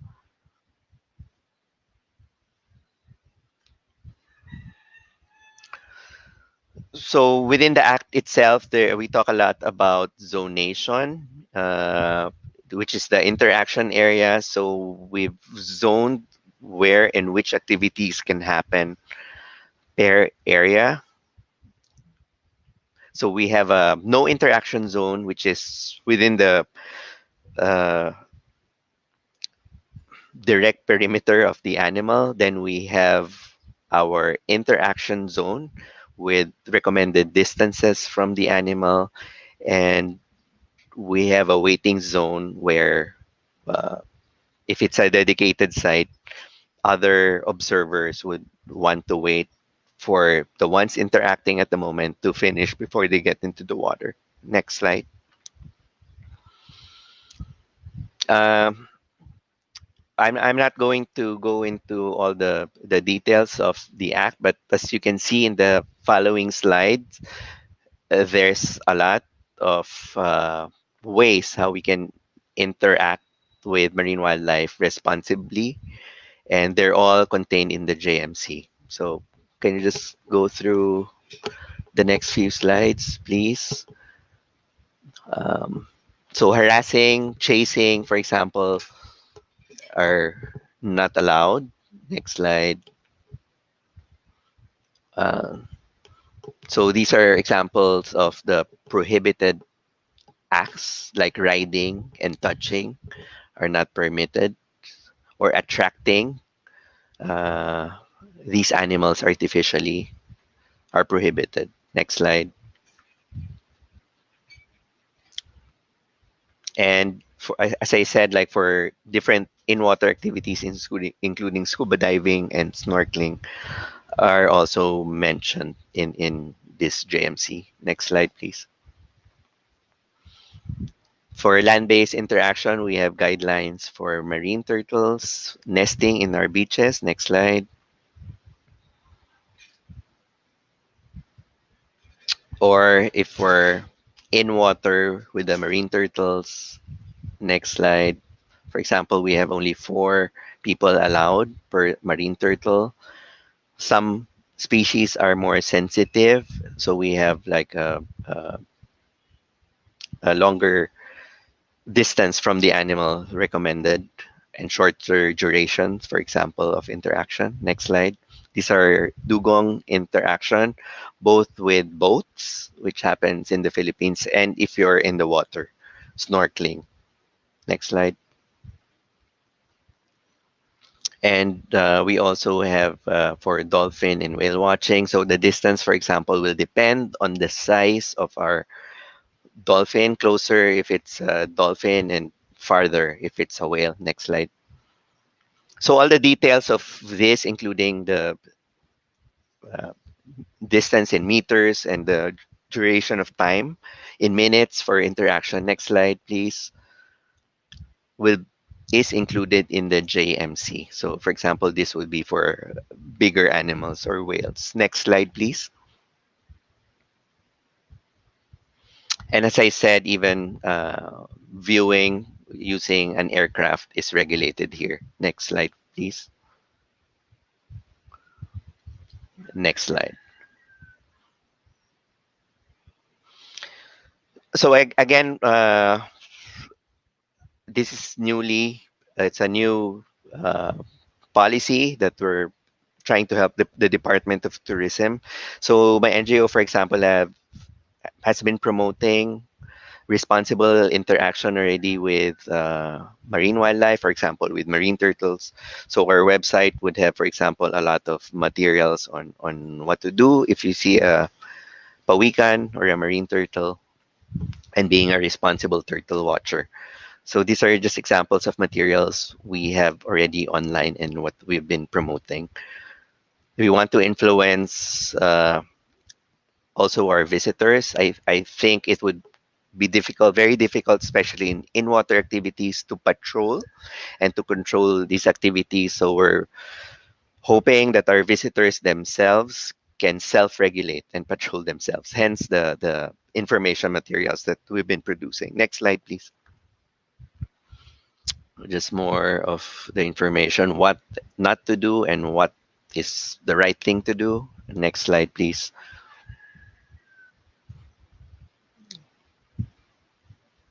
Next slide. So these are just examples to try to raise awareness.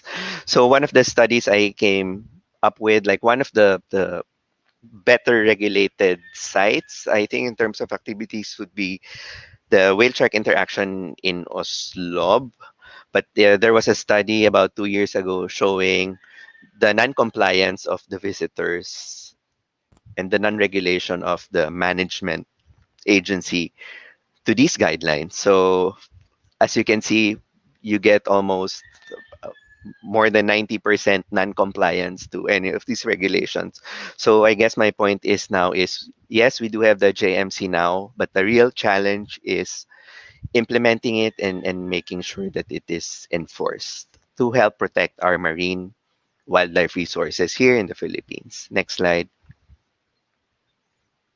Okay, I think that's it. Thank you.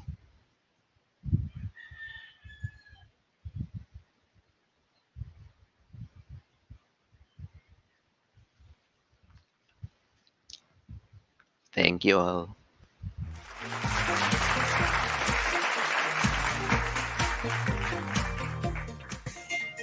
At this point, let us meet the moderator of this webinar.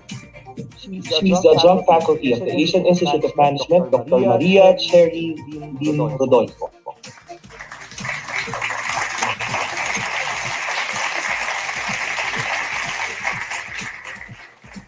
Good morning to everyone.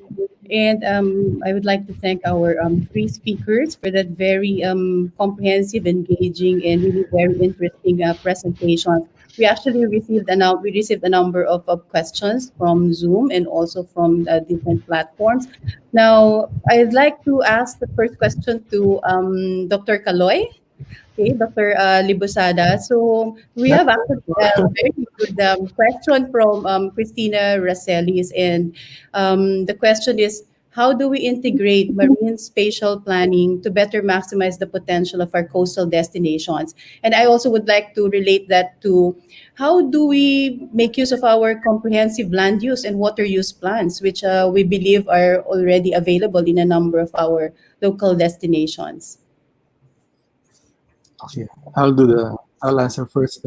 Well, one thing is basically the first thing is recognize tourism as a integral component of site management. You know, like in a lot of CLUPs and management plans. It's only now that tourism is being given some sort of focus in terms of how the municipality should be developed. No? But if you give more weight on the role and the potential impacts of tourism in any given municipality, then you will recognize how much effort and how much focus you really have to be given on how tourism can both benefit and impact an area, let's say a destination, a coastal area. No? So with that, giving more weight on the role of tourism, you can put in more probably resources or considerations on how the site can be developed or managed or controlled with tourism pressure and benefits in mind. Eh. Para ano yan eh, let's say you have a coastal area. If you don't consider tourism, the only value of it would be for fishing. But if you consider tourism, then you can think of how can tourism benefit optimally from it, and how can tourism probably change, no, the physical and the social makeup of the area. So recognizing that, then you'll also recognize that you have to put in more knowledge, more skills, or more resources on trying to address that issue or that concern. Thank you, Dr. Kaloy. Now, I also would like to ask the same question to Dr. Yaptin Chai.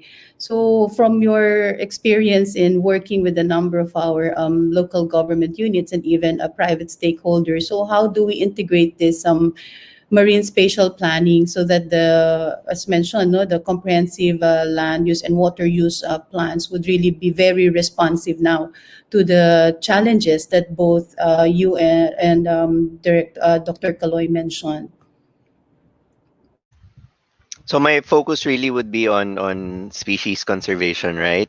So they actually, the habitats that they are in are the coastal areas where you have your development, etc., uh, which is under usually the municipal government. So in areas where we work in, we actually try to convince the local government to consider our protected species and their habitats in their municipalities, in their, for example, CLUPs, and if they're developing their integrated coastal resource management program, we're trying to make sure that the behavior, the species, and how they utilize the various habitats in their municipalities are actually considered.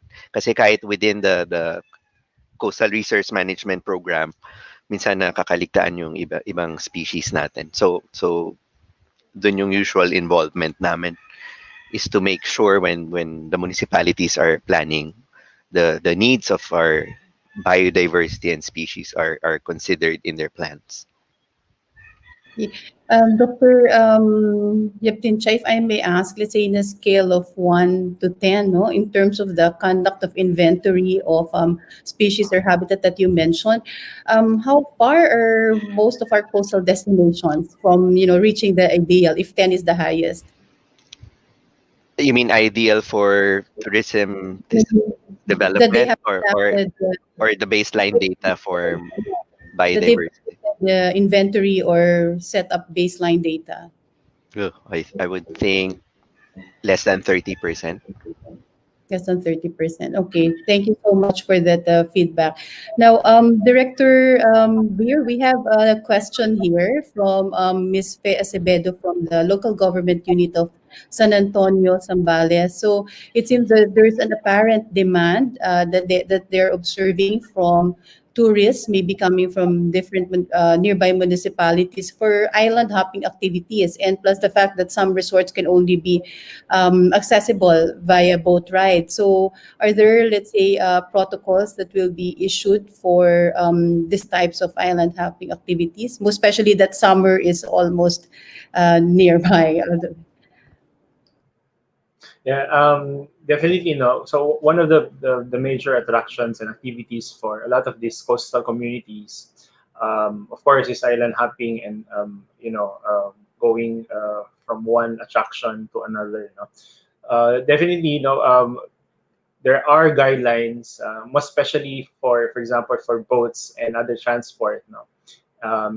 With respect to capacity control. So definitely. Uh, there will be reductions in capacities of these boats, no, to address, no, yung the limits, no, of course, and stipulated physical distancing guidelines, no, for a lot of this transport, no, and and in a lot of these areas, no, coastal communities as well, no, yung dependence on tourist activities, no, although now, no, it's slowly coming to life, no, because a lot of these areas are now under modified quarantine, no, MGCQ, no, and with respect to accommodation establishments as well, and restaurants and transport, no, so there are guidelines, no, issued for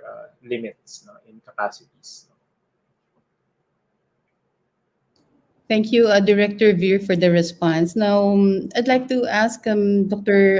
Kaloy again and Dr. AA. Well, we have a question here from Cirilo Lagnason. Is it still practical to invest in beach forest plantation given all the considerations that you discussed? Let's start with the. Actually, sorry. Actually, it's more practical right now because over time you will see that we have less and less green areas, but those less and less green areas are becoming more valuable. And in fact, if you go to the beach areas and then you walk from, let's say, from the villa or the accommodation facility to the beach, if there's no vegetation, usually the sand is very hot, and then the experience is you really have to come to the beach, no. But if you have some form of vegetation, it could it the temperature, the ambient air or the temperature is quite nice, no. Then if you could actually properly landscape it, then it can increase the value of your property. So it's just a matter of looking at things quite differently, no. That you don't have to really maximize the area for facilities, but more on the value of the experience. Then take off from that in terms of revenue generation. Okay. Thank you, Dr. Kaloy. Dr. AA. So you talk about investment. So I think when we invest in the future, we would need more of our natural landscapes. For example, so Kaloy talked about dissipating wave energy and protecting our coastal areas. So, for example, mangroves are natural barriers already in beach areas to protect the coastal areas from waves and to prevent beach erosion. So, with climate change and more uncertainty going on, I think investing in beach forest and more natural solutions is the only way to go. Mhm. Thank you. And we have actually one question here from our participants, specifically addressed to you from Mr. Erwin Valenzuela, the president of the Philippine Eco Guides Association. So, but I'll put a broader context to this. No, Can the new law cover, let's say, coastal and marine habitats protection and preservation for areas where there will be, let's say, significant impacts by infrastructure development on our, let's say, avian, migratory visitors, and marine species? Is there like any law that would sort of like ensure protection of the, let's say, marine species and habitat, given all the, let's say, infrastructure development going on around the country? Yeah, so the law I discussed, the JMC on tourism interaction with marine wildlife, is specific for that, and actually just specific for areas where you mostly have dedicated interaction activities with threatened marine wildlife. Well, in terms of other coastal species and habitat protection, we already have our existing Republic Acts. I think most of it would be covered by the Wildlife Act or Republic Act 9147, which would uh, protect, for example, migratory birds and their habitats as well. And under the Department of Agriculture, we still have our fisheries code that would address some of those issues. So I think in terms of the law, we're complete, and they can refer to those law for more specific protection. Thank you. Thank you for your responses. Director Veer, I mean, especially let's say in the case of the tour guides, are there programs that the DOT will implement to ensure that all of these sustainability principles and protocols will really be part of, let's say, the scripts of the tour guides, or also part of, let's say, responsible tour operations in coastal destinations? Yeah, thank you, Doc Twinkle. No? So in a lot of the regional offices, no, we usually conduct training for eco guides, community guides, and even for tour guides. So these are part of the modules, no, included in those training, no? Because we need to equip these tour guides down to the community level, even up to yung community guides, no, principles of sustainable tourism, of guiding. And we have a lot of these trainers now from a lot of the scientific groups involved, for example, birding groups, um, and a lot of our cave guides as well, no, for those um, with specific guiding for especially for in communities where we have guiding for caves for specific birding sites, for example, in the Sierra Madres, no? So we hire a lot of these experts, no, to guide these tour guides in the course of their training. No? So it's the part of contribution of the DOT, no, to involve these communities with uh, principles in order for them to effectively communicate as well as include in their day-to-day lives, no, yung principles of sustainability in tourism. Thank you, Director Beer. Now, this is a question addressed to the three of you. What programs can you recommend to our stakeholders, local government units, and private enterprises to support and allow for the recovery of our coastal areas and destinations? Let's start with Dr. Kaloy, then Dr. AA, and Director Beer. For current situation, Yes. well, uh, we should recognize the value of the local travel market. Um, uh, a lot of areas in the Philippines. Well, the Filipino market is actually huge, no, especially the outbound market. So when we compare yung 2017 or 2018, like I'm not so sure now, figures wherein we had about $6 billion tourism receipt, but our outbound expenditure is already about $12 billion. And it tells you a lot about how huge the outbound market is.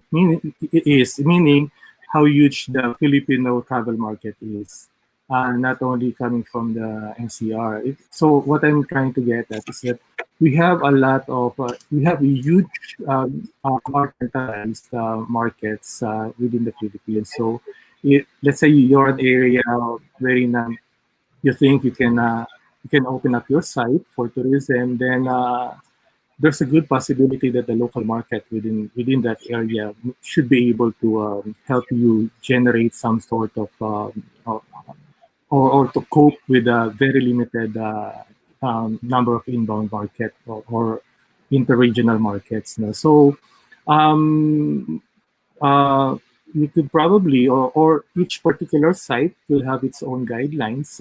One could be, let's say, zero contact tourism, meaning you could allow movements within the area, and then you promote basically zero contact when the guest, let's say, online booking, and then or just by text, no, or and then he gets into the site, he won't meet anybody, goes direct to the room. So basically, you're assuring that there's basically no contact between anybody within the site and for the people checking into the area. That can be done. That's being done in a lot of destinations. So probably, yeah, you recognize that there's a huge travel market now, not only domestic existing, but basically um, what should have been outbound market that are now forced to stay in the Philippines, but then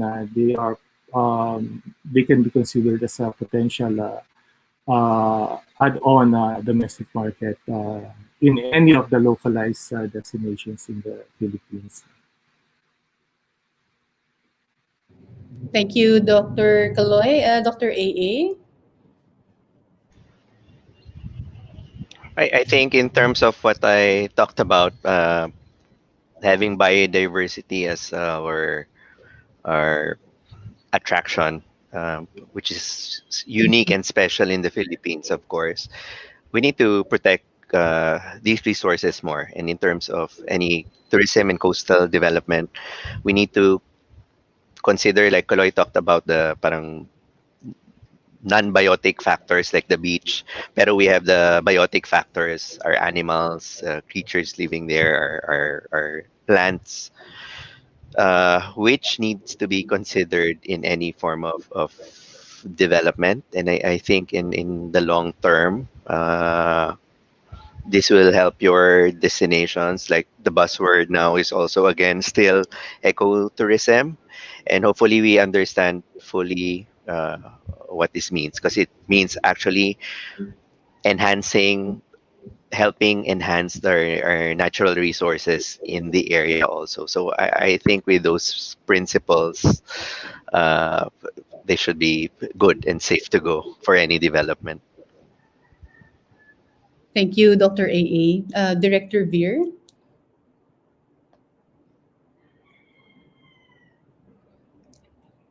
Kindly unmute your microphone, Director Veer. Thank you. Yeah.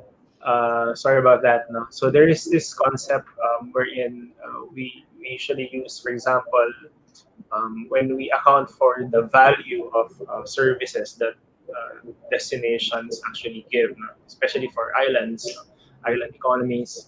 For example, if we measure the contribution of the beach or the attractions in Boracay, in Siargao, in Palawan, and if we take the proxy of tourism revenue no, na pumapasok, that's the value of the service of the particular attraction. No? So it runs into the billions of pesos.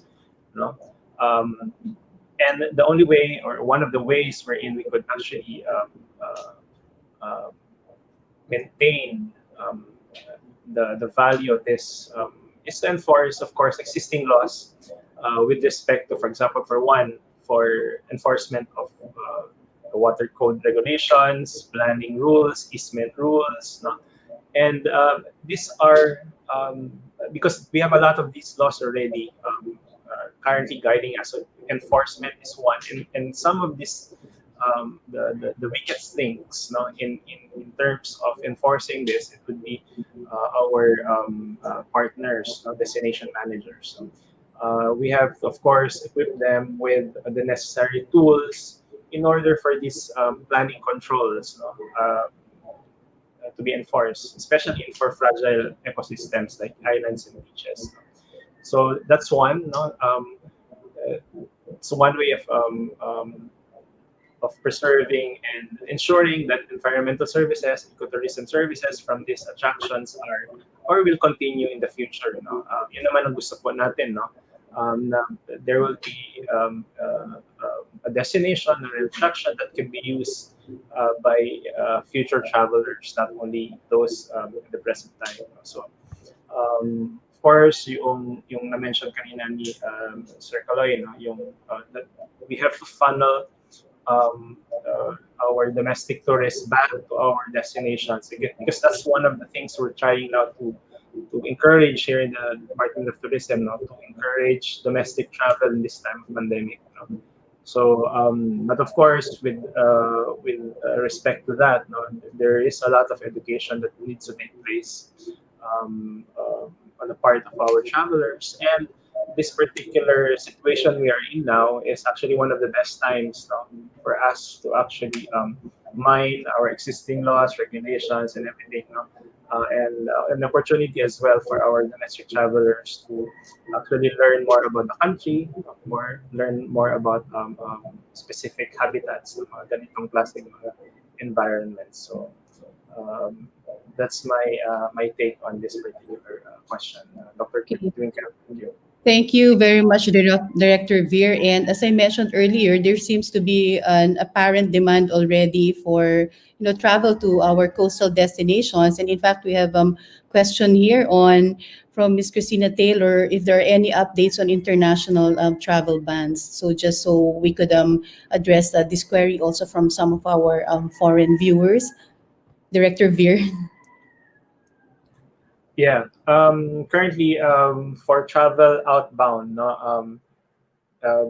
from the latest pronouncements, no, only those with work contracts and students, no, and from the diplomatic corps are allowed to travel. No? But of course, these particular issuance, no, is always being reviewed by the IATF. No?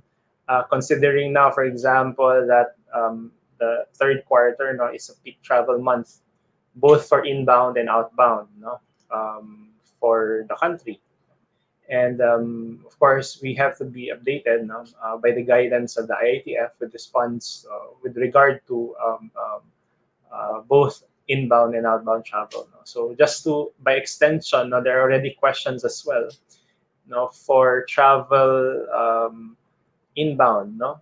Kasi nga malapit na yung Christmas, no? And there are a lot of questions as well for that. No? So we just have to be on alert, no, on the pronouncements of the government, no, with respect to travel. Thank you, Director Veer. And finally, I just would like to request each of our speakers or panelists to kindly share within less than a minute your key message to our audience today. Let's start with Dr. Kaloy, then Dr. AA, and finally Director Veer. Ay, twinkle lang nata, doctor. uh, anyway, what I'm trying to drive at here is that what we're experiencing now is really just temporary. Eventually, when this is all over, things will go back to what it was.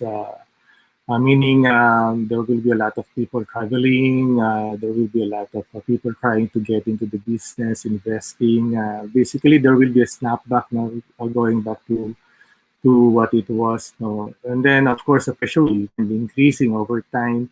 So we have to be really looking forward towards protecting our resources and not just trying to cash into the current uh, opportunities or to the very near future opportunities once the pandemic is over. But we try to think long term, no? And that is really protecting what's giving us our revenue and sustenance in terms of a nation or economic development, and that's really protecting natural resources and treat them as our really a number one resource capital in terms of tourism. Okay, thank you, Dr. Kaloy and Dr. AA. I think for me, I'll just have to reiterate what I already said earlier. Like, we're trying our very best, being the center of marine biodiversity globally, to also protect and conserve and utilize our resources sustainably. Hold on. Okay. Uh, so there are already so many threats out there, like local and global. And I would say like tourism cannot be, or tourism development cannot be just another threat to our marine resources. So when we're developing for tourism, or conducting our tourism activities, please, please, please, we need to consider its effect on our natural environment, the coastal area, and our marine species. That's it. Thank you. Thank you, Dr. AA. And finally, Director Veer. Yes, thank you, Dr. Nicole. So this particular stage in the pandemic that we're experiencing now is actually an opportunity for us to reset everything what we've been practicing, in terms of coastal and marine tourism and in our destinations, like the beaches. So again, it's an opportunity for us to, of course, reinforce existing laws, and educate as well our tourists and visitors, and to give, of course, value to the resources that we have, which we, of course, have been very proud about, worldwide, in terms of destinations and attractions. So again, let's give this type of tourism, and the type of responsible tourism that we all want. We are no longer after numbers, but we're after quality experiences, learning experiences, and islands and beach destinations are, and is positioned, to give this particular experiences, to our travelers and visitors. Maraming salamat po. Thank you very much to all our three speakers, Dr. Kaloy Libusada, Dr. A.A. Yaptinchay, and Director Virgilio Magigad, for your guidance on how we can start to change the narrative of Philippine tourism towards a more resilient and sustainable and inclusive tourism industry. Okay, thank you and good morning. Thank you. Bye bye.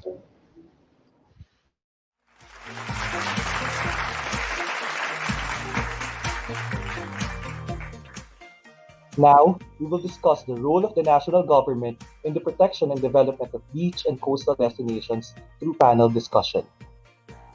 Let us welcome the Assistant Secretary for Tourism Development and Planning of the Department of Tourism, Assistant Secretary Roberto P. Alabado III.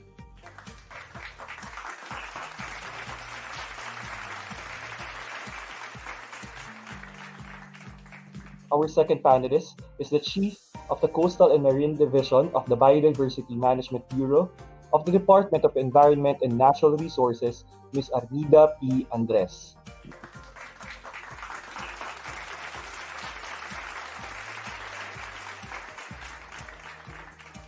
Our next panelist is the Undersecretary for Operations of the Department of Interior and Local Government, Undersecretary Epimako V. Dinsing III.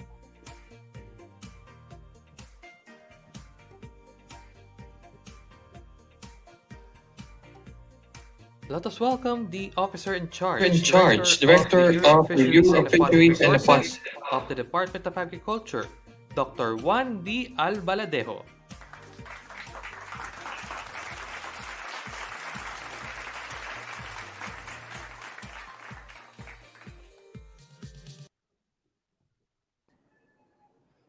Good morning to our distinguished officials from our national government. Thank you very much for joining us in this webinar. So let me start with the question and answer portion of the discussion. I'll ask Assistant Secretary Alabado first. What are the DOT's plans and partnerships with tourism enterprises in order to prepare our destinations for the growth that we are anticipating post COVID-19 pandemic?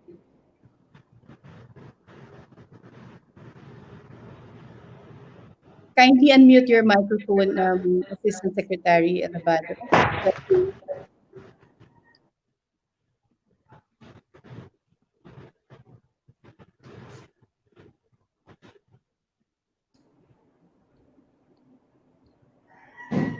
May I kindly request our technical team to assist Assistant Secretary Alabado? Okay, so while we are addressing that, Assistant Secretary Alabado, maybe I can ask the question first to Ms. Armida Andres. Good morning, ma'am, and welcome. We're interested in finding out about the priority programs of your office to protect our fragile coastal ecosystems and to rehabilitate those that have been affected or damaged by over-tourism before COVID-19. Thank you, ma'am, for that question. Actually, DNR has a number of priority programs that are meant to protect the fragile coastal and marine ecosystems. I would like to zero in on those that are directly led by our bureau, the Biodiversity Management Bureau. I'm referring to the Protected Areas Management Program and the Coastal and Marine Ecosystems Management Program. The establishment and management of protected areas from the mountains to the sea is pursuant to the National Integrated Protected Area Systems Act, or the NIPAS law, which has the twin objectives of biodiversity conservation and sustainable development. To date po, there are around 240 protected areas across the country, and of these, 75 are coastal and marine areas. So around one-third, no, of our existing protected areas are coastal and marine. And of the 75, 35 are already legislated by Congress, covering around 3 million hectares of our territorial waters. An important approach in managing our protected areas is through our joint ecotourism initiative with the Department of Tourism. Ecotourism, as opposed to mass tourism, is community-based and nature-based. No, it's our key way of ensuring the connection of our visitors to the values of these protected areas, and also this will help us attain a mutually beneficial relationship, no, between local communities, the protected area, and tourism. Of the 75 NIPAS MPAs po, there are a few which can be considered self-sustaining. Halimbawa po, yung Apo Island Landscape and Seascape sa Negros Oriental, sa iba pong nakarating na doon, sikat po ito sa mga marine turtles. No? The park's main source of income right now is through ecotourism. In fact, it's basically run by the locals and is no longer dependent for funding from the national government. No?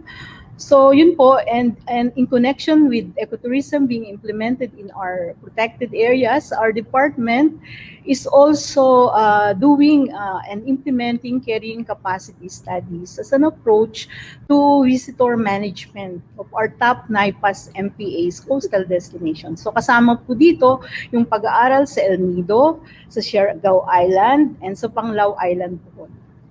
Yung carrying capacity po is helping us actually determine the maximum number of visitors that we can accommodate in our protected areas for sustainability, you know, both from the ecological, biophysical, and societal perspective. So, importante po itong instrument na carrying capacity to carry on spatial planning, and establish standards for sustainable tourism.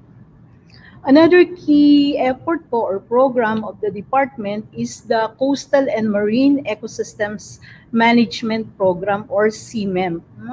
This is a national program which aims to comprehensively manage and address and reduce the drivers and threats of degradation in our coastal and marine ecosystems. Ito po is a multi-dimensional program with 7 key components ranging from marine protected areas, protection, and establishment to social marketing and mobilization, which focuses on communication, education, and public awareness. Um, we hope that through these campaigns, we are able to reach out to our stakeholders. And one example of the SEPA initiative is the Green Fins approach, no?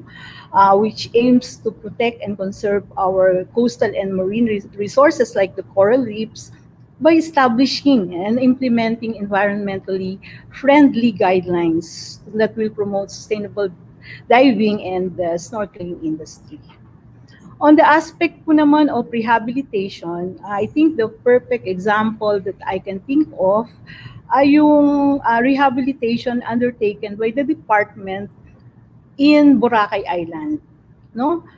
The closure of Boracay allowed the natural and semi-natural ecosystems in the area to recuperate and allow the ecological processes to slowly take place. No?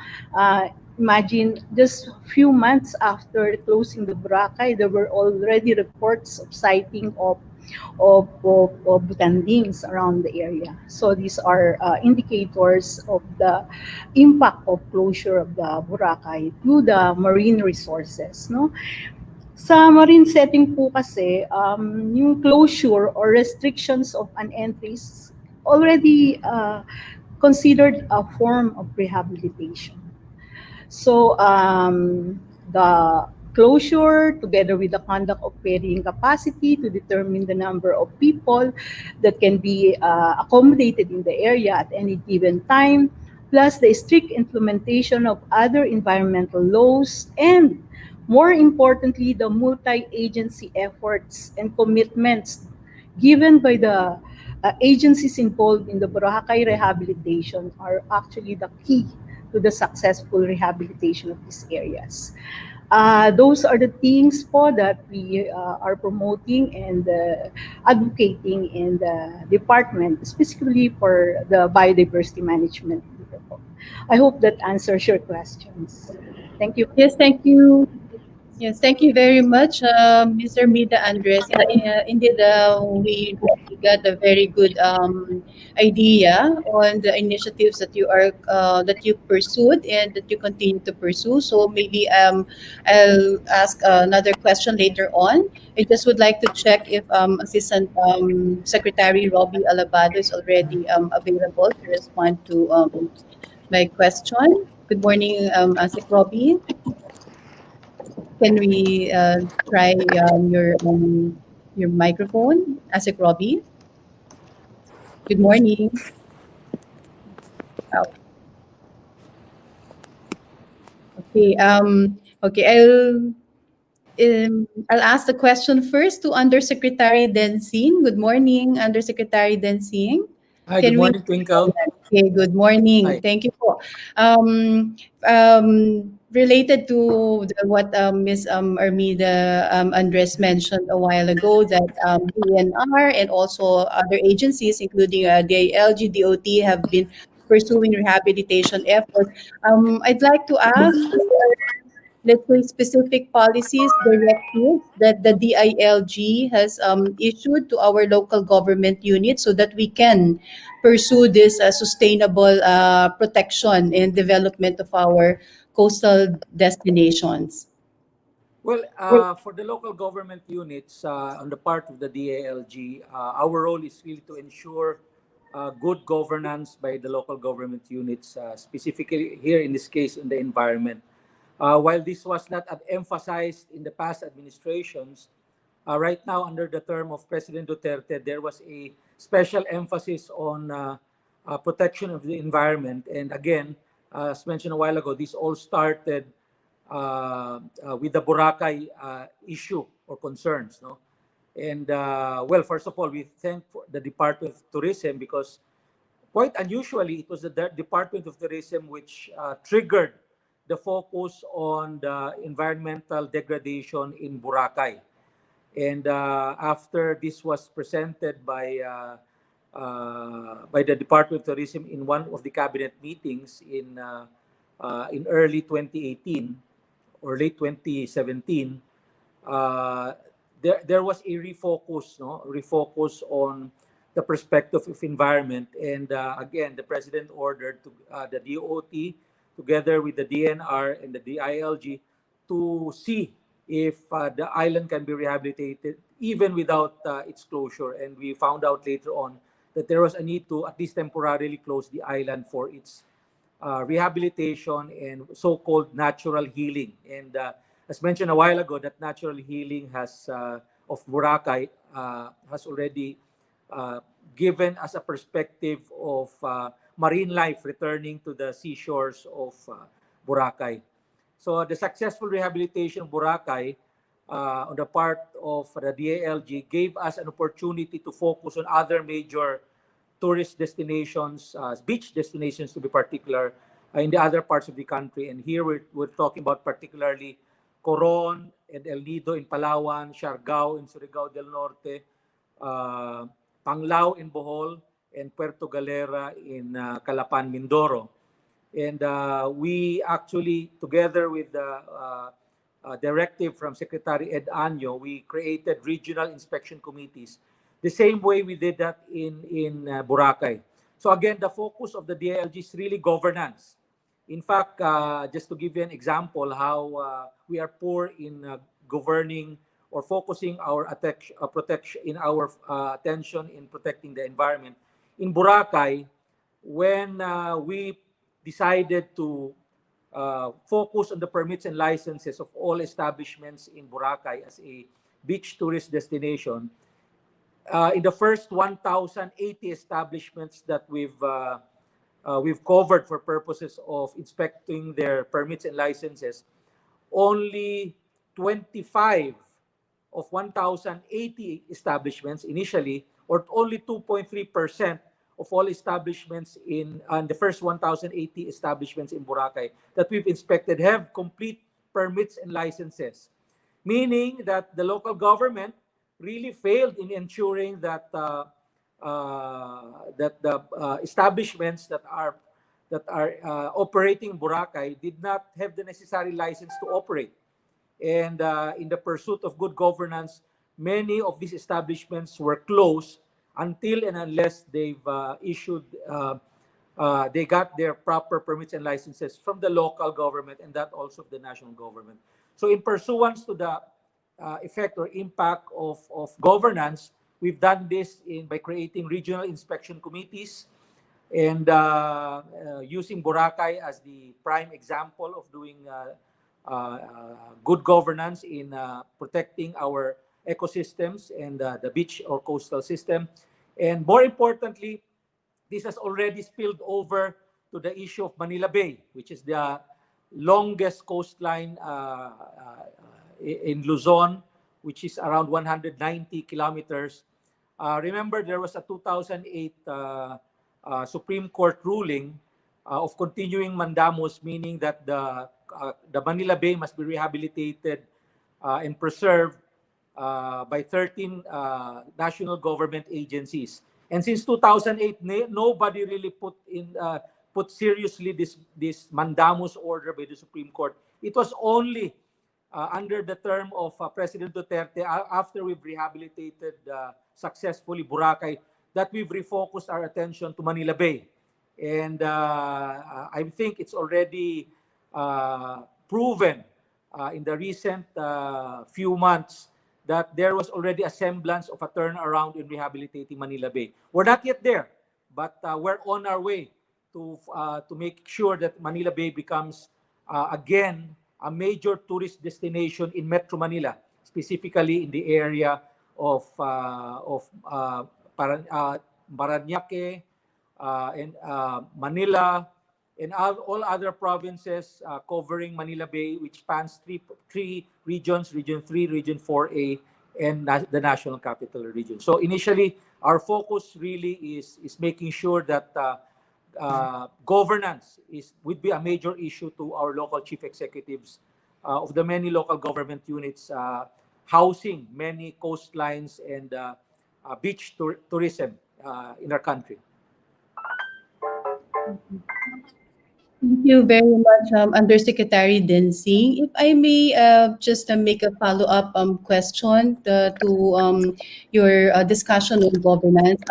In the next year or next 2 years, do we see more local government units investing in destination infrastructure like sanitation facilities, local drainage improvements, in order to protect our coastal resources? Correct. That has been the major emphasis in the last 2 years.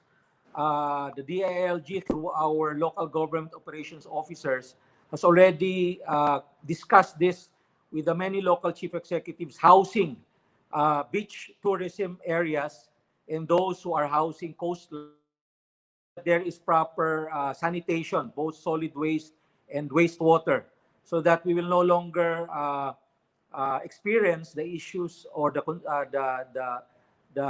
environmental degradation of Boracay, which is mainly the failure of the local governments to protect and guard against establishments discharging solid waste and wastewater in the oceans. And this has been a major emphasis. This will become a long-term program of the DILG, and hopefully in the next few months or even before and after this administration, the mentality of our local chief executives will now be to protect our coastlines.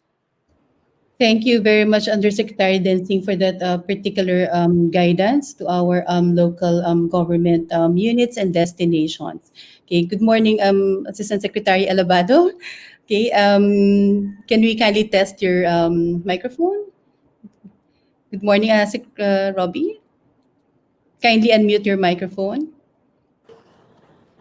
Okay, yes. Yes. Okay, could you hear me now? Yes, yes, very clearly. Thank you. Yeah. Assistant Secretary Alabado, we'd like to know if there are, let's say, existing plans and partnerships of the DOT with our tourism enterprises, the private sector, no, in order to prepare our destinations for a managed growth, okay, post-COVID pandemic. So, what are we doing now in partnership with the private sector?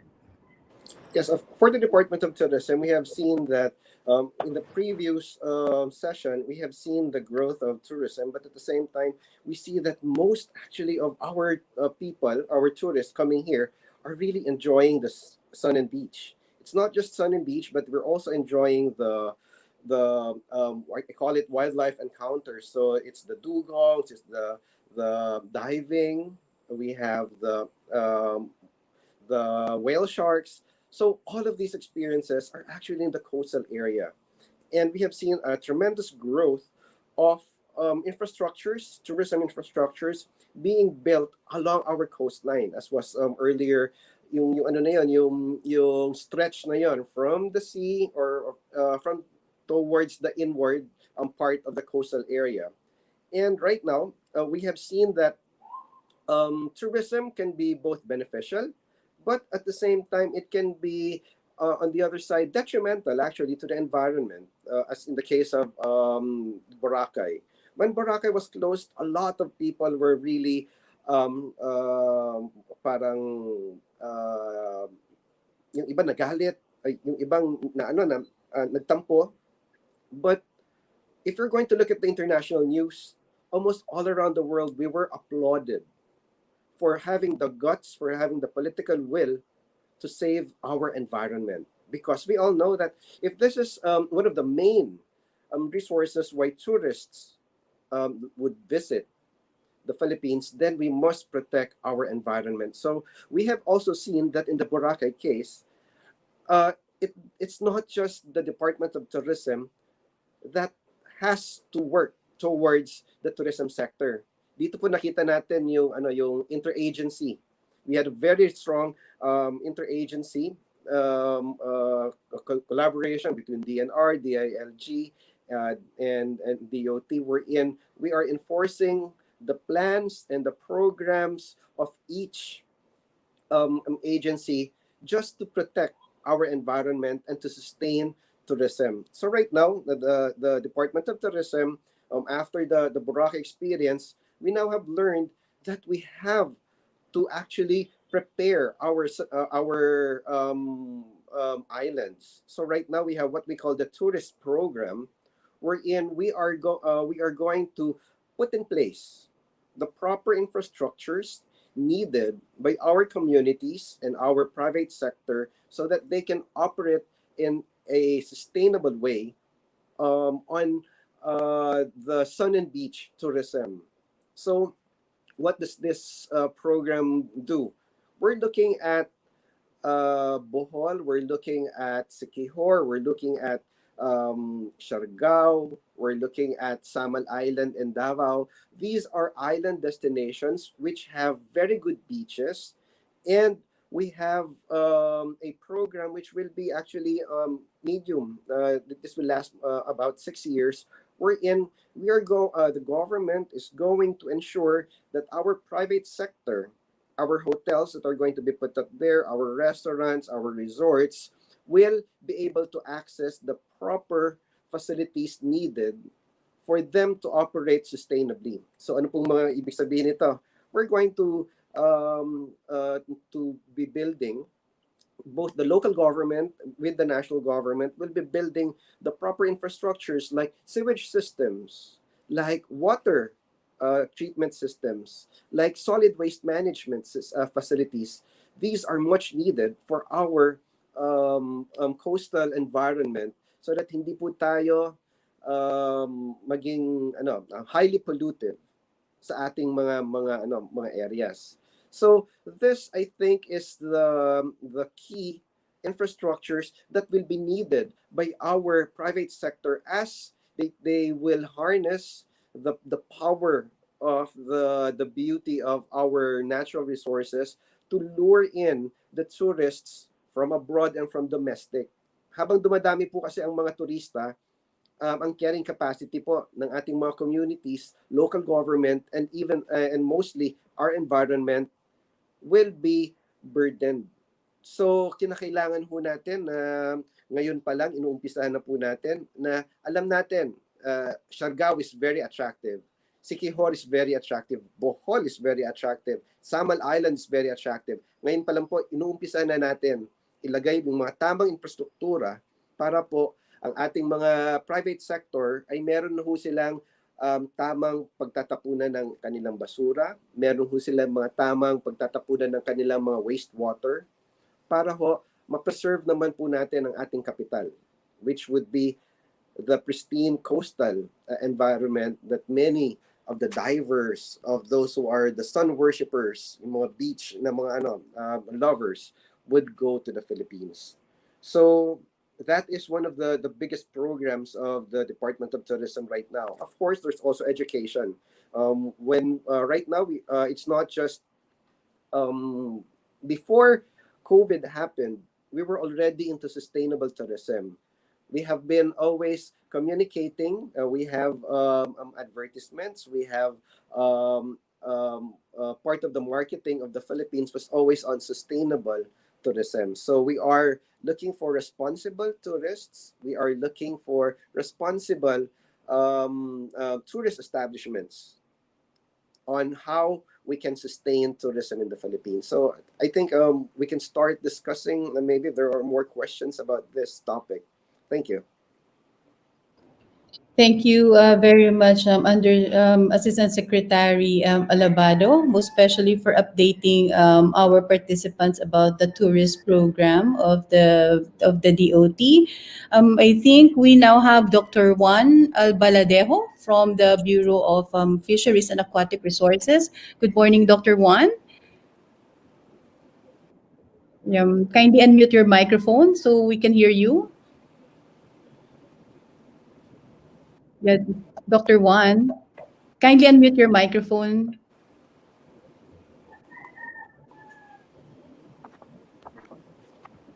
Okay. Dr. Juan, are you ready? Can I ask a question? Okay, I think he's having just some issues with his microphone. Maybe I will just pose one question first to Miss Andres. Okay, while we address the microphone issue of Dr. Juan. Ms. Andres, you mentioned that your unit has actually completed a number of carrying capacity studies. Do you intend to implement additional carrying capacity studies of our coastal destinations this coming 2021? And what are these areas? Um, yeah, ma'am. The other studies are still ongoing in the areas that I mentioned earlier. Um, but there is already a guideline being prepared to support those carrying capacity studies that will have to be done in other coastal destinations in the country. So I think these pilot studies is giving way, no, to crafting a guideline that that we will be able to scale up and apply in other NIPAS MPAs. Our plan is to have carrying capacity studies done in other NIPAS MPAs that are targeted for tourism activities. So we have about 35 NIPAS MPAs that are already legislated, and we hope that we will be able to carry out, no, in the succeeding years, no, carrying capacity studies in these areas. So yes, ma'am, that's in the pipeline.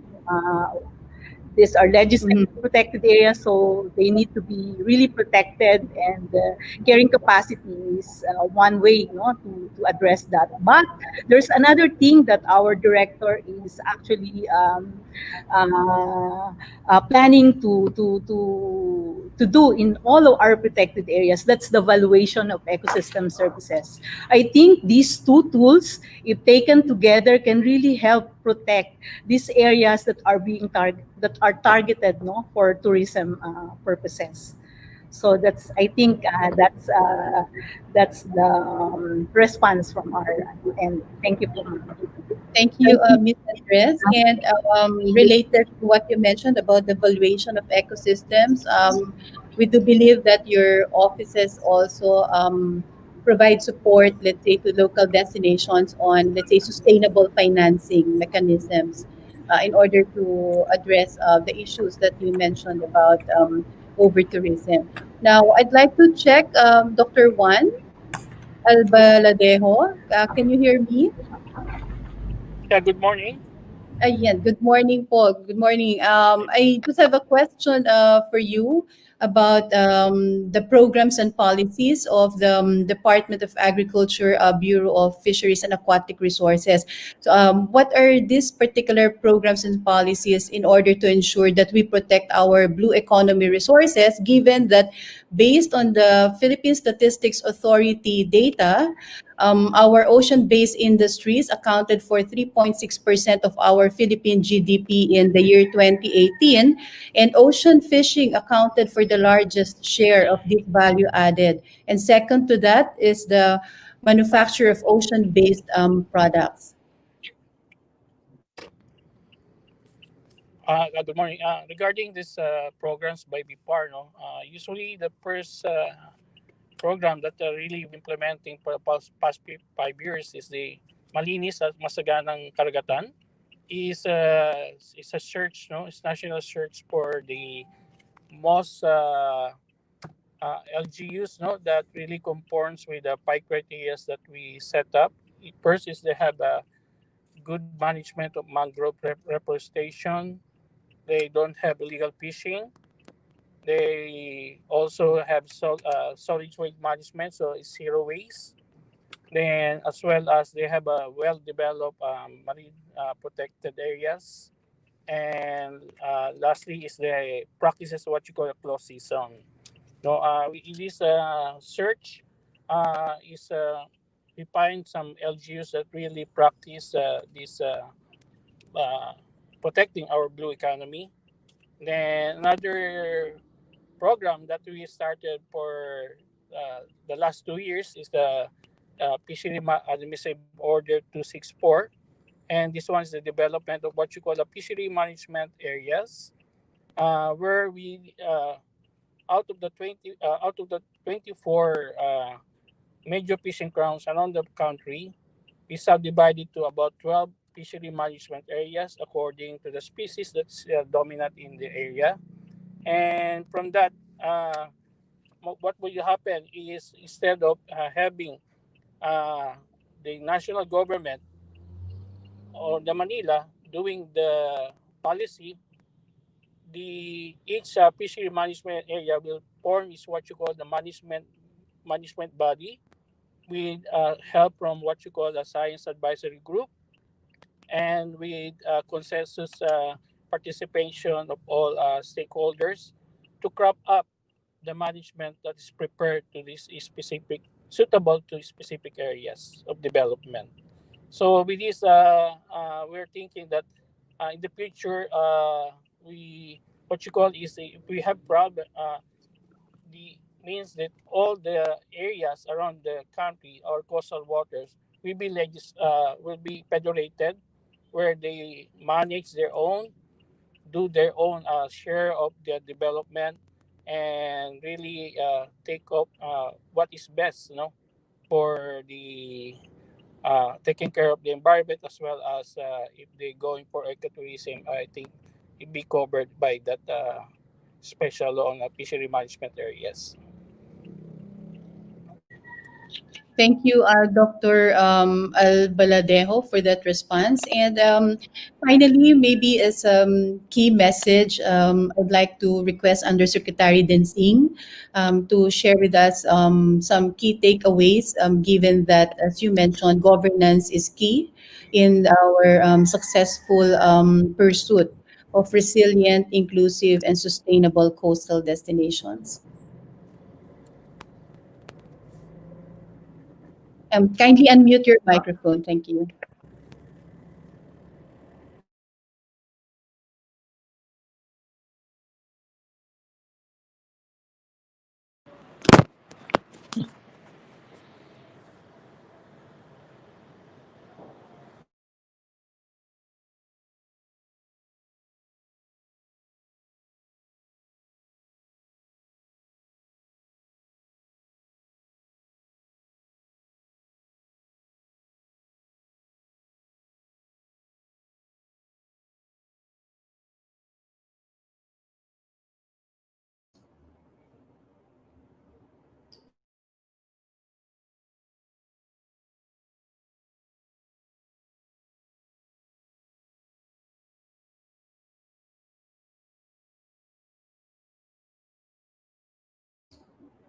Okay, so we're trying to have Undersecretary Densing to be connected again.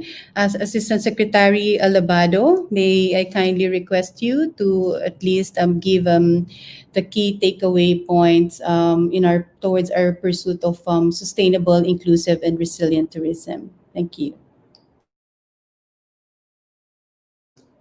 Kindly unmute your microphone, Asik Robbie. Thank you.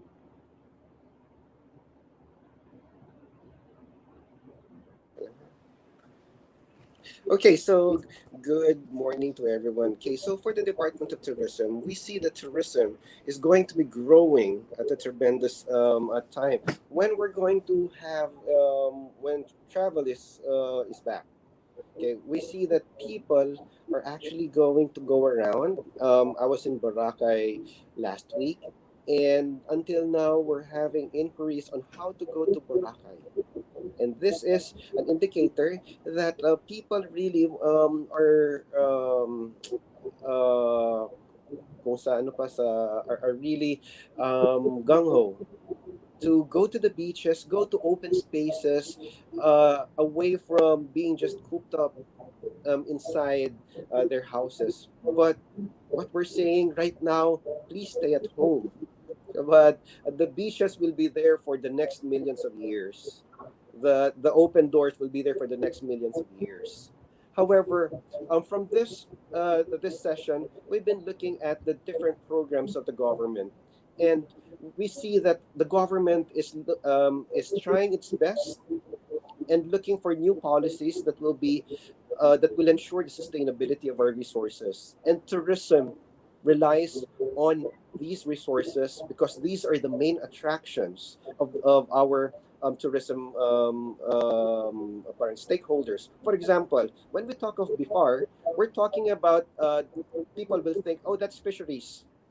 Yes, there are fisheries, but we are also one of the best places if you're a diver and you want a sardine run photo. We have in the Visayas some of the best sardine runs underwater. Kung makita mo, millions of sardines surrounding you. That is what the Philippines is known for. We're also known for our coastal beaches. We're in earlier, in the earlier session, ito po yung pinag-uusapan natin, how can we preserve it? How can we enhance our resources? Especially the sand, especially the corals, especially the sea life.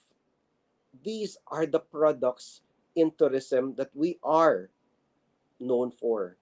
Ang sabi nga po namin sa mga divers, sa mga nature lovers, if you want to see the most beautiful underwater creatures, come to the Philippines and see them up close and personal. Of course, hindi pwedeng masyadong malapit. Katulad po ng lecture sa atin kanina, there are certain distances that we have to do.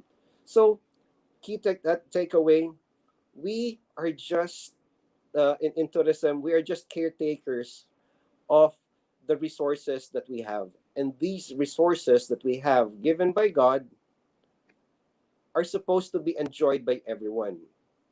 And when we say everyone, not just this generation, but the generation in the future. Yung mga apo-apo na po natin yun. So it is our responsibility as tourists, not just local government unit or not just entrepreneurs, but as travelers, as tourists, as we go from west to east, all over the Philippines. This is our responsibility to sustain our tourism, to protect our beaches, to protect our natural resources, because we want the future generation, future Filipino generations, and this is also our contribution to the world, that they will see what we see right now. Some of the most beautiful coral reefs, some of the most beautiful underwater critters that we have. Thank you. Thank you very much, Assistant Secretary Robbie Alabado, for that message about stewardship of our endowments. Okay, back to you, Alec.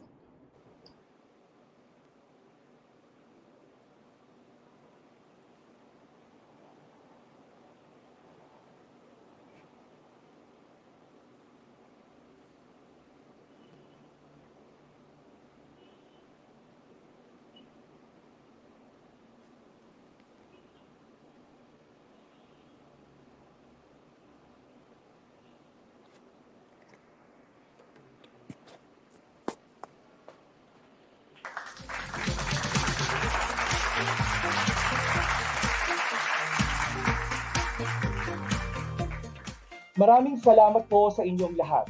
It is the goal of the Department of Tourism as we open our local destinations slowly but surely, especially our beaches and islands for domestic tourism. It is also our goal to ensure the sustainability of our tourist destinations, especially our beaches and marine ecosystem. To formally close the program, let us welcome the Assistant Secretary of the Tourism Regulations, Coordination, and Resource Generation, Assistant Secretary Maria Bueno.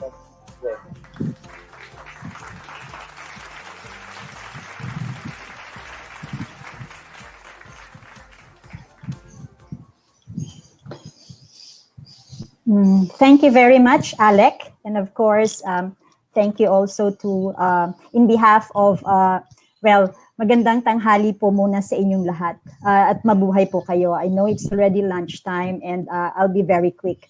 And in behalf of Secretary Bernadette Romulo Puyat and our Undersecretary Arturo Bongcato Jr., we would like to thank our distinguished resource speakers and panelists. And let me start with our very own Assistant Secretary Robbie Alabado and Director Veer Magigad.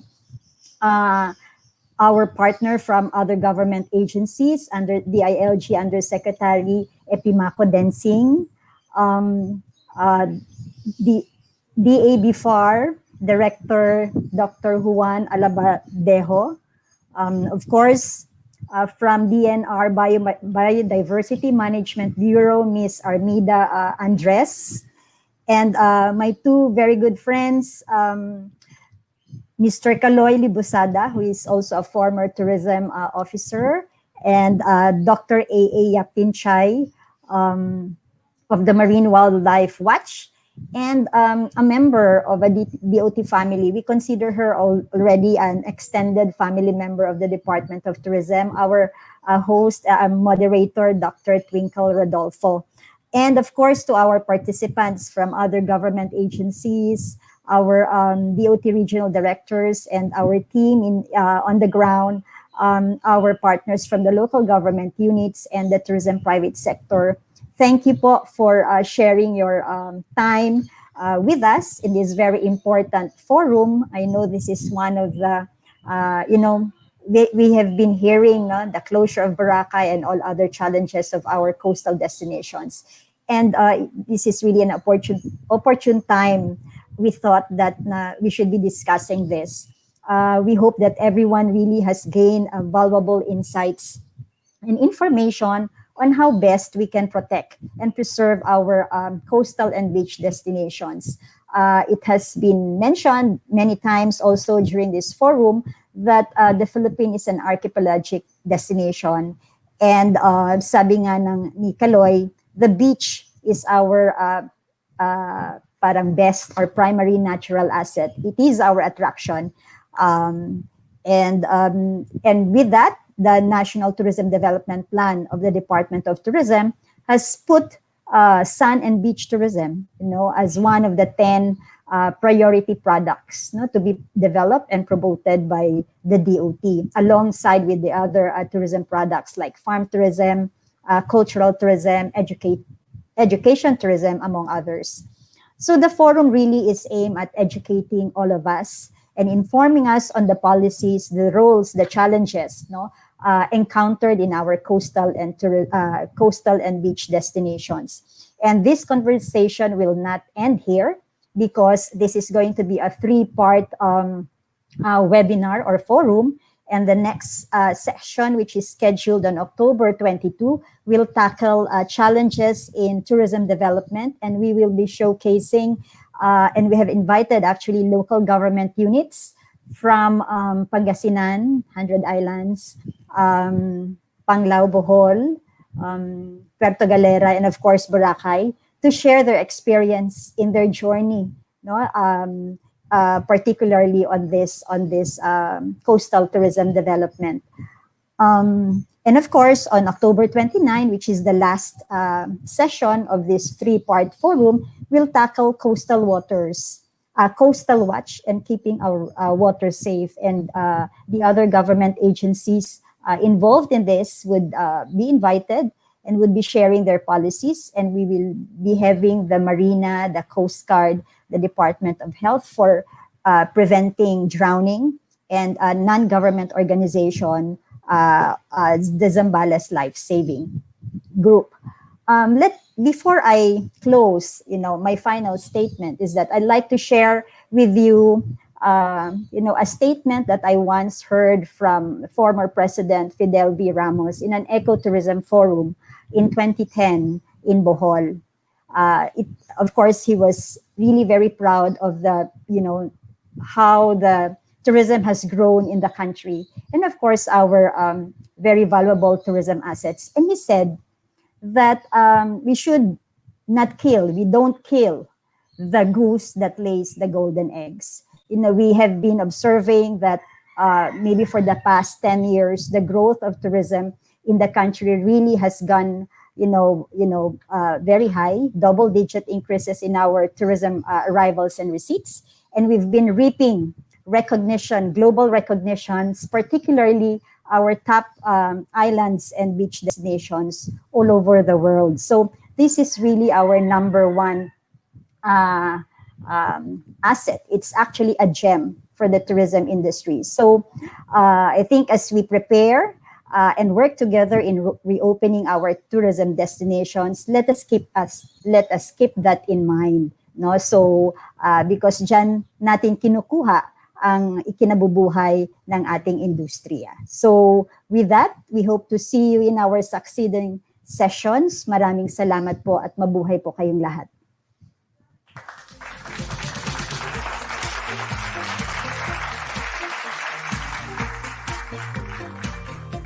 And now, we will be having a few closing reminders for our Zoom participants. The Department of Tourism OIMD will issue a certificate of attendance to all those attendees who completed and registered at least 80% of the total webinar time. The feedback form will automatically prompt after leaving this meeting.